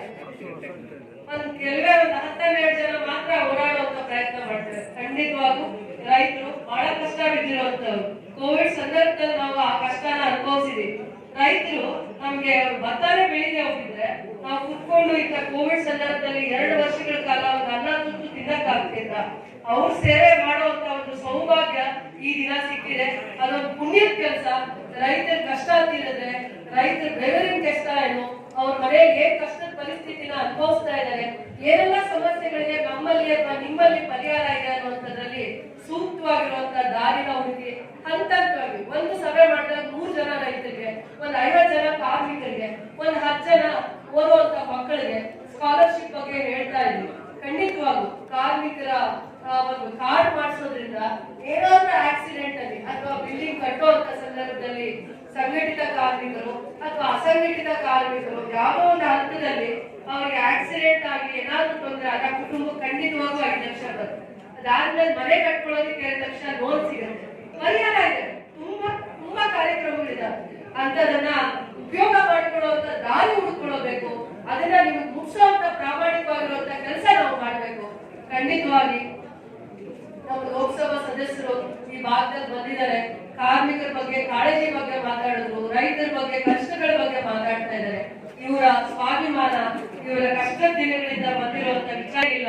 ರಾಜಕೀಯ ಒಂದ್ ಕಡೆ ದೂರ ಇಟ್ಟು ಕೆಲಸ ಮಾಡುವಂತ ಸಂದರ್ಭದಲ್ಲಿ ಯಾರೇ ಕಷ್ಟ ಜೀವಿಗಳಾಗಿರ್ಬೋದು, ಒಬ್ರು ಅವರ ಕಷ್ಟಗಳಿಂದ ಬಗೆಹರಿಯುತ್ತೆ, ಅವ್ರ ಸಮಸ್ಯೆಗಳು ದೂರ ಮಾಡ್ಬೋದು, ಕುಂದುಕೊರತೆಗಳಿಗೆ ನಾವು ಸೂಕ್ತವಾಗಿರುವಂತ ಮಾರ್ಗದರ್ಶನ ಇದೇ ಜಾಗದಲ್ಲಿ ಹುಡುಕ್ತೀವಿ ಅಂದ್ರೆ ಇವ್ರು ತಗೊಂಡಿರುವಂತ ನಿರ್ಧಾರ, ನಾನ್ ತಗೊಂಡಿರುವಂತ ನಿರ್ಧಾರ, ಜಿಲ್ಲಾಧಿಕಾರಿಗಳು ತಗೊಂಡಿರುವಂತ ನಿರ್ಧಾರ, ಸರ್ಕಾರ ತಗೊಂಡಿರುವಂತ ನಿರ್ಧಾರ ಕೂಡ ಬಹಳ ಅರ್ಥಪೂರ್ಣವಾಗಿದೆ. ಏನೇ ಸಮಸ್ಯೆ ಇದ್ರು ಕೂಡ ಅದನ್ನ ಪರಿಹಾರ ಹುಡುಕುವಂಥದ್ದು. ಯಾವುದೇ ವಿಚಾರದಲ್ಲಿ ರೈತರಿಗೆ ಸೇವೆ ಮಾಡಿದ್ರೆ ದೇವ್ರಿಗೆ ಸೇವೆ ಮಾಡಿದಂಗೆ ಕಷ್ಟಪಟ್ಟಿರುವಂತ ಸ್ವಾಭಿಮಾನವಾಗಿರುವಂತ ಕೃಷಿಕರು ಏನು ಇವತ್ತು ಇಡೀ ದೇಶಕ್ಕೆ ಅವರು ಬೆಳೆಯನ್ನ ಬೆಳೆದು ಸ್ಫೂರ್ತಿ, ಅವರು ರೈತರು ಎಷ್ಟು ಯೋಧರಷ್ಟೇ ಗೌರವ ಅವರಿಗೆ ಸಿಗ್ಬೇಕು. ಅವರು ಯೋಧರು ಪ್ರಾಣ ಕೊಡ್ತಾರೆ, ರೈತರು ಇಡೀ ದೇಶಕ್ಕೆ ಅನ್ನ ಕೊಡ್ತಾರೆ. ನಾವು ಅವ್ರ ಅಭಿಮಾನದಿಂದ ಗೌರವದಿಂದ ಅವ್ರ ಸೇವೆ ಮಾಡುವಂತದ್ದು ನಮ್ಮ ಭಾಗ್ಯ ಅಂತ ತಿಳಿದು ಇದೇ ಕೆಲಸ ಮಾಡಕ್ಕೆ ಬರ್ತೀವಿ. ಅದ್ರಲ್ಲಿ ಎಂತ ತಾರತಮ್ಯ, ಬರೋದೇ ರೈತರ ಕಷ್ಟ ಸುಖ ನೋಡ್ತೀವಿ, ಈ ಊರಿಗೆ ಒಳ್ಳೆ ಕೆಲಸ ಮಾಡ್ತೀವಿ, ಅಭಿವೃದ್ಧಿ ಕೆಲಸಗಳನ್ನ. ಅಲ್ಲಿನ KC ರೆಡ್ಡಿ ಅವರು, ಚಂದನ್ ರಾಯ್ ರೆಡ್ಡಿ ಅವರು ಓದಿರುವಂತ ಒಂದು ಶಾಲೆಗೆ ವ್ಯವಸ್ಥಿತವಾಗಿ 65 ವರ್ಷಗಳಲ್ಲಿ ಅನಾನುಕೂಲನೇ ಜಾಸ್ತಿ ಆಗಿತ್ತು, ವ್ಯವಸ್ಥಿತವಾಗಿ ಇರ್ಲಿಲ್ಲ. ಯಾಕೆ ಅಂತಂದ್ರೆ ಆ ಸ್ಕೂಲ್ ನ ಆವರಣ ಬಹಳ ಚಿಕ್ಕ ಜಾಗದಲ್ಲಿ ಇತ್ತು. ಈಗ ಅದಕ್ಕೆ ಸರ್ಕಾರದಿಂದ 1 ಎಕರೆ ಜಾಗನ ಮಂಜೂರು ಮಾಡಿದ್ದಾರೆ. ವ್ಯವಸ್ಥಿತವಾಗಿ ಅಂದ್ರೆ ಅವ್ರ ಹೆಸರೇ ಇಡ್ಬೇಕು, ಆ ಸ್ಕೂಲ್ಗೆ ಅವ್ರ ಹೆಸರೇ ಇಡ್ಬೇಕು ಅನ್ನುವಂಥದ್ದು ನಮಗೂ ಕೂಡ ಒಂದು ಮನಸ್ಸಿನಲ್ಲಿ ಒಂದು ಹೃದಯ ತುಂಬಿ ಒಂದು ಮನದಾಳದ ಒಂದು ವಿಚಾರ ಇತ್ತು. ಯಾಕೆಂದ್ರೆ ಅವರು ಓದಿರುವಂತ ಸ್ಕೂಲು, ಆ ಜಾಗಕ್ಕೆ ಮತ್ತೆ ಆ ಸ್ಕೂಲ್ಗೆ ಅವ್ರ ಹೆಸರನ್ನೇ ಇಡ್ಬೇಕು ಅನ್ನುವಂತ ಒಂದು ಕಳಕಳಿ ಅದು ಮತ್ತೆ ಆ ಭಾಗದಲ್ಲಿ ಸ್ಕೂಲಲ್ಲಿ ಓದಿರುವಂತ, ಹಿಂದೆ ಓದಿರುವಂತದ್ದು ಇವತ್ತು ಓದ್ತಾ ಇರುವಂತ ಮಕ್ಕಳದು ಒಂದು ಆಸೆ ಆಗಿತ್ತು, ಕಳಕಳಿ ಆಗಿತ್ತು. ಇವೆಲ್ಲವೂ ಕೂಡ ಒಟ್ಟೊಟ್ಟಿಗೆ ಆಗಿರುವಂತದ್ದು. ಮತ್ತೆ ನಿಮಗೆ ವಿಶೇಷವಾಗಿ ಈ ದಿನ ಹೇಳ್ತಾ ಇರುವಂತದ್ದು ನನಗೆ ಇವತ್ತು ಹೆಮ್ಮೆಯ ವಿಚಾರ ಆಗಿದೆ. ಸೊ ಅಂತ ಹೇಳ್ತಾ ಕಳಕಳಿಯಿಂದ ಈ ಕಾರ್ಯಕ್ರಮ ನಾವು ಮಾಡಿದೀವಿ. ಇದೊಂದು ವಿಶೇಷವಾಗಿದೆ. ಏನಾದ್ರು ಆದ್ರೆ ನಮ್ಮ ರೈತರಿಗೆ ಚೆನ್ನೈಯಿಂದ, ಆಂಧ್ರದಿಂದ ಮತ್ತೆ ಕೋಲಾರ ಇಡೀ ಜಿಲ್ಲೆಯ ರೈತರಿಗೆ ಅವ್ರು ಒಂದು ಒಳ್ಳೆ ಬೆಲೆ ಸಿಗುವಂತ ಮಾರ್ಕೆಟ್ ಆಗುತ್ತೆ ಅನ್ನುವಂತ ಒಂದು ನಂಬಿಕೆ, ವಿಶ್ವಾಸ ನಮ್ಗಿದೆ ಅಂತ ಹೇಳ್ತಾ, ಯಾವ್ದು ಕುಂದು ಕೊರತೆಗಳು ಈ ಜಾಗದಲ್ಲಿ ಬಗೆಹರಿಲಿಲ್ಲ. ಮತ್ತೆ ನಾವು ಇದೇ ಪಂಚಾಯತಿಗೆ ಇನ್ನೊಂದು ದಿನ ಬಂದು ಇವೆಲ್ಲ ಸಮಸ್ಯೆನ ಇದೇ ರೀತಿ ಬಗೆಹರಿಸುವಂತದ್ರಲ್ಲಿ ಪ್ರಾಮಾಣಿಕವಾಗಿರೋ ಪ್ರಯತ್ನ ಮಾಡ್ತೀವಿ. ಲಾಸ್ಟ್ ಅಲ್ಲಿ ಹೇಳ್ತಾ ಇದ್ರು, ಚಿಕ್ಕ ಅಂಗಡಿಗಳಲ್ಲಿ ಪ್ಯಾಕೆಟ್ಸ್ ನ ಮಾರ್ತಾರೆ, ರೈತರಿಗೆ ಕಷ್ಟ ಆಗ್ತಾ ಇದೆ, ಅದಾದ್ಮೇಲೆ ಅವ್ರ ಕುಟುಂಬದವ್ರನ್ನ ಕಳ್ಕೊತಾ ಇದ್ದಾರೆ ಅನ್ನುವಂತ ವಿಚಾರದಲ್ಲಿ ಹೇಳ್ತಾ ಇದ್ರು. ಅದು ಯಾವ ರೀತಿ ಆಗ್ತಾ ಇದೆ ಅಂತಂದ್ರೆ ಸರ್, ರೆವಿನ್ಯೂ ಡಿಪಾರ್ಟ್ಮೆಂಟ್ ಅಲ್ಲ, ಎಕ್ಸೈಸ್ ಡಿಪಾರ್ಟ್ಮೆಂಟ್ ಅವ್ರಿಗೆ ಅಷ್ಟು ಸ್ವತಂತ್ರ ಕೊಟ್ಟಿದ್ದಾರೆ. ಲೈಸೆನ್ಸ್ ಕೊಟ್ಟಿರೋದೇ ಬೇರೆಯವರು. ಅಂಗಡಿಗಳಲ್ಲಿ ವ್ಯಾಪಾರ ಆಗ್ತಾ ಇರೋದು ಊರುಗಳಲ್ಲಿ ಸಿಗುತ್ತೆ, ಬೇರೆ ಏನು ಸಿಗಲ್ಲ ಸರ್. ಅದು ಅಷ್ಟು ಫಾಸ್ಟ್ ಸಿಗುತ್ತೆ ಅಂತ ವ್ಯವಸ್ಥೆ ಇವತ್ತು ಆಗಿದೆ. ಎಕ್ಸೈಸ್ ಡಿಪಾರ್ಟ್ಮೆಂಟ್ ಏನ್ ಸ್ವತಂತ್ರ ಕೊಟ್ಟಿದೆ ಅಂತಂದ್ರೆ, ಊರುಗಳಲ್ಲಿ ಅವ್ರು ಲೈಸೆನ್ಸ್ ತಗೊಂಡಿರಲ್ಲ, ಪರ್ಮಿಷನ್ ತಗೊಂಡಿರಲ್ಲ, ಕಾರ್ಮಿಕರು ಏನ್ ಕೆಲಸ ಮಾಡಿ ಸಾಕಾಗಿರುತ್ತೆ, ಕ್ವಾಲಿಟಿ ಇರುತ್ತಾ ಇಲ್ಲ ಅಂತ ನೋಡಲ್ಲ. ಆ ಮೈ ನೋವಿಂದ ಅದೊಂದು ಪ್ಯಾಕೆಟ್ ಕುಡಿದ್ರೆ ನಿದ್ದೆ ಬರುತ್ತೆ. ಚೆಕ್ ಮಾಡಬೇಕು. ತಹಶೀಲ್ದಾರ್ ಅವರು ಬಂದಿದ್ದಾರೆ, ಇಒ ಅವರು ಬಂದಿದ್ದಾರೆ, ಪೊಲೀಸ್ ಇಲಾಖೆಯಿಂದ ಬಂದಿದ್ದಾರೆ, ADLR ಮೇಡಮ್ ಬಂದಿದ್ದಾರೆ, ಎಲ್ಲ ಗಣ್ಯಮಾನ್ಯರು ಬಂದಿದ್ದಾರೆ. ನಮ್ಮ ಗ್ರಾಮ ಪಂಚಾಯತ್ ಅಧ್ಯಕ್ಷರು ಅವರು ಬಂದಿದ್ದಾರೆ, ಅಧ್ಯಕ್ಷರು ಎಲ್ಲರೂ ಬಂದಿದ್ದಾರೆ. ಮತ್ತೆ ಮಾಧ್ಯಮ ಮಿತ್ರರು ಅವರು ಬಂದಿದ್ದಾರೆ. ಜೊತೆಗೇನೆ ಈ ಊರಿದು ಎಲ್ಲ ನಮ್ಮ ಮಾನ್ಯ ಸ್ನೇಹಿತರೆ ಮತ್ತೆ ಎಲ್ಲ ರೈತರು ಕೂಡ ಬಂದಿದ್ದಾರೆ. ಈಗ ನಮ್ಮ ಮಾರಿಕುಪ್ಪ ಗ್ರಾಮ ಪಂಚಾಯತಿಯಲ್ಲಿ ದೊಡ್ಡ ಕಂಬಳಿ ಹಳ್ಳಿಗೆ ನಾವು ಬಂದಿದ್ದೀವಿ. ಇವಾಗ ನಮ್ಮ ಗ್ರಾಮ ವಾಸ್ತವ್ಯ ಮಾಡಕ್ಕೆ ಬಂದಿದ್ದೀವಿ. ತಮ್ಮೆಲ್ಲರಿಗೆ ಗೊತ್ತಿನ ಹಾಗೆ ಈಗ ನಮ್ಮ ಎಲ್ಲ ಇಲಾಖೆದು ಏನೇನು ಸೌಲಭ್ಯಗಳು ಈಗ ತಮಗೆ ತಲುಪಿಸ್ಬೇಕಂತ ಇದು ನಮ್ಮ ಎಲ್ಲ ಅಧಿಕಾರಿಗಳು ತಮಗೆ ಈಗ ಮಾಹಿತಿ ಕೊಟ್ಟಿದ್ದಾರೆ. ಜೊತೆಗೆ ಈಗ ಎಲ್ಲ ಇಲಾಖೆ ಅವರು ಎಲ್ಲ ಸ್ಟಾಲ್ ತರದು ಈಗ ಮಾಡಿಕೊಂಡು ಈಗ ತಮಗೆ ಏನೇನು ಮಾಹಿತಿ ಕೊಡ್ಬೇಕಂತ ಮತ್ತೆ ಯಾವ ರೀತಿ ಕೊಡ್ಬೇಕಾ ಅದು ಕೂಡ ವಿಸ್ತೃತವಾಗಿ ಈಗ ನಮ್ಮ ಪ್ಯಾಂಪ್ಲೆಟ್ ಮೂಲಕ ಆಗಲಿ, ಅವರು ಅಧಿಕಾರಿಗಳು ಕೂಡ ಇಲ್ಲೇ ಇದ್ದಾರೆ, ಅವರು ಕೂಡ ಆಗಲಿ, ಮತ್ತೆ ನಾವು ಕೂಡ ಇಲ್ಲೇ ಇದ್ದೀವಿ, ಮತ್ತೆ ಈ ಜಿಲ್ಲೆದು ಎಲ್ಲ ಮುಖ್ಯಸ್ಥರು ಅಧಿಕಾರಿಗಳು ಕೂಡ ಇಲ್ಲೇ ಇದ್ದಾರೆ ನಮ್ಮ ಜೊತೆಗೆ. ಈಗ ನಮ್ಮ ಮಾನ್ಯ ಸಂಸದರು ಮತ್ತೆ ನಮ್ಮ ಶಾಸಕರು ಅವರು ಕೂಡ ಬಹಳ ವಿಸ್ತೃತವಾಗಿ ಯಾವ ಕಡೆದು ನಮ್ಮ ಸಮಸ್ಯೆಗಳು ಇರಬಹುದು, ಮತ್ತೆ ಯಾವ ತರದ್ದು ಕೆಲವು ಸೌಲಭ್ಯಗಳು ತಮಗೆ ತಲುಪಿಸಿಲ್ಲ ಅಂತ ಈ ತರದ್ದು ಅವರು ಮಾತಾಡಿದ್ದಾರೆ. ಈಗ ಸರ್ ಮೇಡಮ್, ಈಗ ನಾವು ಅಷ್ಟೇ ಹೇಳಕ್ಕೆ ಇಷ್ಟಪಡ್ತೀನಿ ಅಂತ, ಈಗ ನಮ್ಮ ಎಲ್ಲ ಕೇಂದ್ರ ಸ್ಥಳ ಬಿಟ್ಟು ನಾವು ಈಗ ಗ್ರಾಮಕ್ಕೆ ಬಂದಿದ್ದೀವಿ ಅಂತ ಎಲ್ಲರಿಗೆ ಸೇವೆ ಸಲ್ಲಿಸಲಿಕ್ಕೆ ಬಂದಿದ್ದೀವಿ ಸರ್. ಜೊತೆಗೆ ತಮ್ಮ ಎಲ್ಲರಿಗೆ ಪ್ರತಿಯೊಂದು ಅರ್ಜಿ ಕೂಡ ನಮಗೆ ಈಗ ಕೊಟ್ಟಿದ್ದಾರೆ. ಕೆಲವು ಸ್ಮಶಾನ ಭೂಮಿ ಸಂಬಂಧಪಟ್ಟ ಇರ್ಬೋದು, ಕೆಲವು ಮಾಜಿ ಸೈನಿಕರಿಗೆ ಎಲ್ಲ ಜಮೀನು ಸಂಬಂಧ ಇರ್ಬೋದು, ಬೇರೆ ಕೆಲವು ಎಲ್ಲ ಹಳೆ ವಾದ ವಿಚಾರ ಇರಬಹುದು. ನಾವು ಇಲ್ಲೇ ಇರ್ತೀವಿ. ಗ್ರಾಮ ವಾಸ್ತವ್ಯ ಅಂದರೆ ಬೆಳಿಗ್ಗೆ ಇಂಥ ನಮಗೆ ಎಷ್ಟು ಟೈಮ್ ಆಗಲಿ ನಾವು ಇದರಿಂದ ಹೋಗಲ್ಲ, ನಾವು ಇಲ್ಲೇ ಇರ್ತೀವಿ. ಆರಾಮಾಗಿ ದಯವಿಟ್ಟು ಬರ್ಬೋದು. ಮತ್ತೆ ಒಬ್ಬರೊಬ್ರು ಬಂದು ಎಲ್ಲ ಮಾತಾಡಿ ಎಲ್ಲ ಯಾವುದು ನಮ್ಮದು ಸಮಸ್ಯೆ ಇದೆ ನಾವು ಈಗ ಅದನ್ನೇ ಸಮಾಧಾನ ಕೊಡ್ತೀವಿ. ರೂಲ್ ಪ್ರಕಾರ, ನಿಯಮ ಪ್ರಕಾರ, ನಮ್ಮ ಕಾನೂನುಬದ್ಧವಾಗಿ ಎಲ್ಲ ಪ್ರಕ್ರಿಯೆಗಳನ್ನು ಮಾಡಿಕೊಂಡು ನಮಗೆ ಈಗ ಎಲ್ಲ ಸೌಲಭ್ಯಗಳು ದೊರೆಯುತ್ತೆ. ಸಾಧ್ಯವಾದರೆ ಇವತ್ತು ಸಂಜೆ ಒಳಗೆ ನಮಗೆ ಯಾವುದು ಪತ್ರ ನೀಡಬೇಕಂತ ಅದು ಕೂಡ ಸಿಗಬಹುದು. ನಮಗೆ ಯಾವುದು ರಿಜಿಸ್ಟ್ರೇಷನ್ ಆಗಿ ಅದರ ಬಗ್ಗೆ ನಮಗೆ ಕಾರ್ಡ್ ಸಿಗುತ್ತೆ, ಅದು ಇವತ್ತೇ ಸಿಗಬಹುದು. ಆಗಿಲ್ಲ ಅಂತ ಮುಂದಿನ 15 ದಿವಸ ಒಳಗಡೆ ನಮ್ಮ ಮನೆಗೆ ಬಂದು ಈಗ ಎಲ್ಲ ತಾವು ಅರ್ಜಿ ಕೊಟ್ಟಿದ್ದೀರ, ಅದು ನಮಗೆ ಅದು ಪರಿಹಾರ ಮತ್ತೆ ಯಾವುದು ಸೌಲಭ್ಯ ಇದೆ ಅದು ಕೂಡ ಸಿಗುತ್ತೆ. ನಾವು ಕೂಡ ಅಷ್ಟೇ ಒಂದು ದಿವಸ ಬಂದು ಈಗ ವಾಪಸ್ ಬರಲಾಗಿರೋದಿಲ್ಲ. ನಾವು ಬೇಗ ಬರ್ತೀವಿ. ಯಾವ ವಿಚಾರಕ್ಕೆ ನಾವು ಇವತ್ತು ಮಾತಾಡ್ತಾ ಇದ್ದೀವಿ ಮತ್ತೆ ಯಾವ ವಿಚಾರಕ್ಕೆ ಇವತ್ತು ಎಲ್ಲ ಅರ್ಜಿಗಳು ಬಂದಿದೆ ಅದನ್ನು ಪರಿಶೀಲನೆ ಮಾಡಕ್ಕೆ ಮತ್ತೆ ಯಾವ ರೀತಿಯ ನಾವು ಇವತ್ತು ಎಲ್ಲರಿಗೆ ನಮಗೆ ಇಂಟಿಮೇಷನ್ ಮಾಡಿ ನಾವು ಬಂದಿದ್ದೀವಿ. ಅಕಸ್ಮಾತ್ ಕೂಡ ಬರ್ತೀವಿ, ನೋಡ್ತೀವಿ ಅಂತ ನಮ್ಮ ಅಧಿಕಾರಿಗಳು ಹೆಂಗೆ ಕೆಲಸ ಮಾಡ್ತಾರೆ, ಒಂದು ರೆಸ್ಪಾನ್ಸ್ ಹೆಂಗಿದೆ ಅಂತ, ಮತ್ತೆ ಯಾವ ಸೌಲಭ್ಯಗಳು ಎಲ್ಲರಿಗೆ ಅದು ಆಗಿದೆ ಅದು ಕೂಡ ಹೆಂಗೆ ಮುಂದಕ್ಕೆ ನಡೆಸಬೇಕಂತ ಅದು ಕೂಡ ನಾವು ನೋಡ್ತೀವಿ. ಅಷ್ಟು ಜವಾಬ್ದಾರಿ ಇದೆ. ಮತ್ತೆ ಈಗ ಕೆಲವೊಬ್ರು ಗಣ್ಯಮಾನ್ಯರು ಕೇಳ್ತಾರಂತ ಈ ಗ್ರಾಮಕ್ಕೆ ವಿಚಾರ ಅಂತ ಸೀಮಿತವಾಗಂತ ಇಲ್ಲ.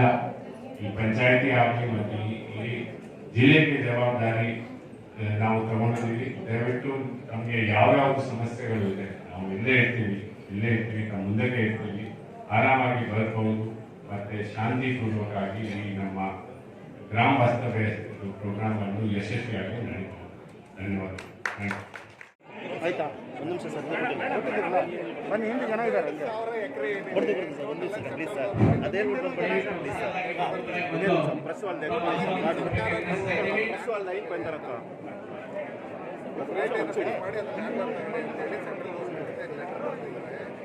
ರಾಮನಾಥ್ ಜೋಶಿಯವರು ನಾವು ಈ ಎಲೆಕ್ಷನ್ ಇದೆಯಲ್ಲ ಬೇರೆ ರಾಜ್ಯಗಳು ಅದನ್ನು ಮುಗಿಸ್ಕೊಂಡು ಬಂದಿದ್ದಾದ್ಮೇಲೆ ಮುಖ್ಯಮಂತ್ರಿಗಳ ಜೊತೆ ಮೀಟಿಂಗ್ ಮಾಡ್ತೀವಿ ಅಂತ ಹೇಳಿದರೆ ನಾವು ಇಬ್ಬರು ಇರ್ತೀವಿ, ಮಾತಾಡಿ ಅಂತ ಫೈನಲ್ ಮಾಡ್ತೀವಿ. KDBಗೇನು 3,150 ಎಕರೆ ಇದೆ ಅದನ್ನು ಮಾತ್ರ ಕೊಡಿ ಅಂತ ಏನೋ ಸರ್ಕಾರ ಕೇಳಿದ್ರೆ ಎಲ್ಲ ಒಟ್ಟಿಗೆ ತಗೊಂಡ್ಬಿಟ್ಟಿರ್ತೀವಿ. ಈ ರೈಲ್ವೆ ಪ್ರಾಜೆಕ್ಟ್ ಏನು ಅದನ್ನು ಫಿನಿಶ್ ಮಾಡ್ಬೋದು, ಈ ಮುರುಗಂದೇನಿದೆ ಅದನ್ನು ಫಿನಿಶ್ ಮಾಡ್ಬೋದು ಅಂತ ಅದ್ರ ಬಗ್ಗೆನೇ ಮಾತಾಡೋದಕ್ಕೆ ರಾಮನಾಥ್ ಜೋಶಿಯವರು ಆ ಎಲೆಕ್ಷನ್ ಮುಗಿದಾದ ತಕ್ಷಣ ಮುಖ್ಯಮಂತ್ರಿಗಳ ಜೊತೆ ನಾವು ಮೀಟಿಂಗ್ ಮಾಡ್ತೀವಿ. ನಿಮಗೆ ಹೇಳ್ತೀನಿ ಬನ್ನಿ ನೋಡೋಣ. ಒಂದು ನಿಮಿಷ ಮಾತಾಡೋಣ ಸರ್. ಮೇಡಮ್, ಈಗ ಗ್ರಾಮ ವಾಸ್ತವ ಇಲ್ಲಿ ಮಾಡ್ತಾ ಇದ್ದೀರಾ, ನಾವು KJPಯಿಂದ ಬಂದಿದ್ದೀವಿ. ಮುನ್ಸಾಜ್ ಅಟ್ರಾಸಿಟಿ ಆಗ್ತದೆ COC ಇಂದ ಇಲ್ಲ ಕಮಿಷನರ್ ಇದ್ದಾರಲ್ಲ ಆ ಥರ ಅಧಿಕಾರ COC ಆಗಿದೆ. ಎಸ್ಟೇಟ್ ಆಫೀಸರ್ 100 ಲಕ್ಷ ಜನ ನಾವು ವಾಸ ಇದ್ದೀವಿ, ನಿಮ್ಗೆ ಗೊತ್ತಿದೆ. ಇವತ್ತು ನೆನ್ನೆನೋ ಅದು ಸ್ಯಾಂಡಲ್ವುಡ್ ಕಟ್ ಮಾಡ್ಕೊಂಡು ಹೋಗಿದ್ದಾರೆ. ಮನೆಗೆಲ್ಲ ಹೊಡಿತಾ ಇರ್ತಾರೆ, 10,000 ಕೊಟ್ಟರೆ ಮನೆ ಕೊಟ್ಟರೆ ಪರ್ಮಿಷನ್ ಕೊಡ್ತಾರೆ. ಈ ಥರ ನೀವು ಜವಾಬ್ದಾರಿ ತಾವು MLA ಆಗಿದ್ದೀರಾ, ದಯವಿಟ್ಟು ಕರೆಂಟ್ ಕಟ್ ಮಾಡಿದ್ದಾರೆ ಮೇಡಮ್. 3 ತಿಂಗಳಿಂದ ಕರೆಂಟ್ ಇಲ್ಲ ಮನೆಗಳಿಗೆ. BJP ಮನೆಗೆ ಒಂದ್ಸಲ ಇದೇ ಥರ ಸಮಾರಂಭ ಮಾಡಿ BJP ಕಾಲದಲ್ಲಿ ಕಷ್ಟ ಸುಖ ಏನಿದೆ ನಾವು ಹೇಳ್ತೀವಿ ನಾವು ಮಾತ್ರ.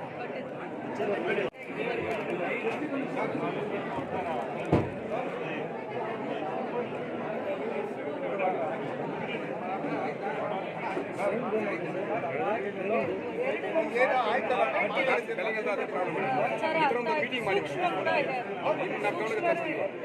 ಜಾಸ್ತಿ ಪ್ರಾಬ್ಲಮ್ ಆಗ್ತಾ ಇದೆ. ದಯವಿಟ್ಟು ಎಲ್ಲ ಮೈನಿಂಗ್ ಆಫೀಸ್ ಬಗ್ಗೆ ನೀವೇ ಹೇಳ್ತೀವಿ. ಪ್ರಾಪರ್ಟಿ ಒಂದೂ ಇಲ್ಲ. ಕಟ್ ಮಾಡ್ಕೊಂಡಿದ್ದಾರೆ. ಪ್ರೆಮಿಸಸ್ ಅವರು ಸೆಕ್ಯೂರಿಟಿ ಇರುವಾಗ ಆಗಿದೆ ಕಟ್ಟಡ. ಸೆಕ್ಯೂರಿಟಿ ಇದ್ದಾರೆ, ಪೊಲೀಸ್ ಇದೆ ಅಲ್ಲಿ.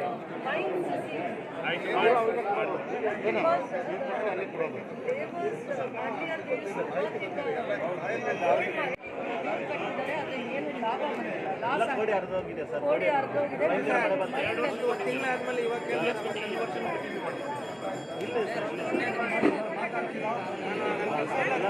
ಕೋಡಿ ಎಲ್ಲ ಅರ್ಧೋಗ್ಬಿಟ್ಟಿದೆ ಸರ್. ಕೋಡಿ ಎಲ್ಲ ಅರ್ಧೋಗಿದೆ. ಇದನ್ನ ನೀವು ಬರೀ ನಾವು ಮೀಟಿಂಗ್ ಮಾಡಿ ನೆಕ್ಸ್ಟ್ 6 ಮಂತ್ಸ್ 1 ವರ್ಷ ಮೇಡಮ್ ಬನ್ನಿ ಈ ಕಡೆ ಬರ್ರಿ. ಕಂಟಿನ್ಯೂ ಆಗಿದೆ.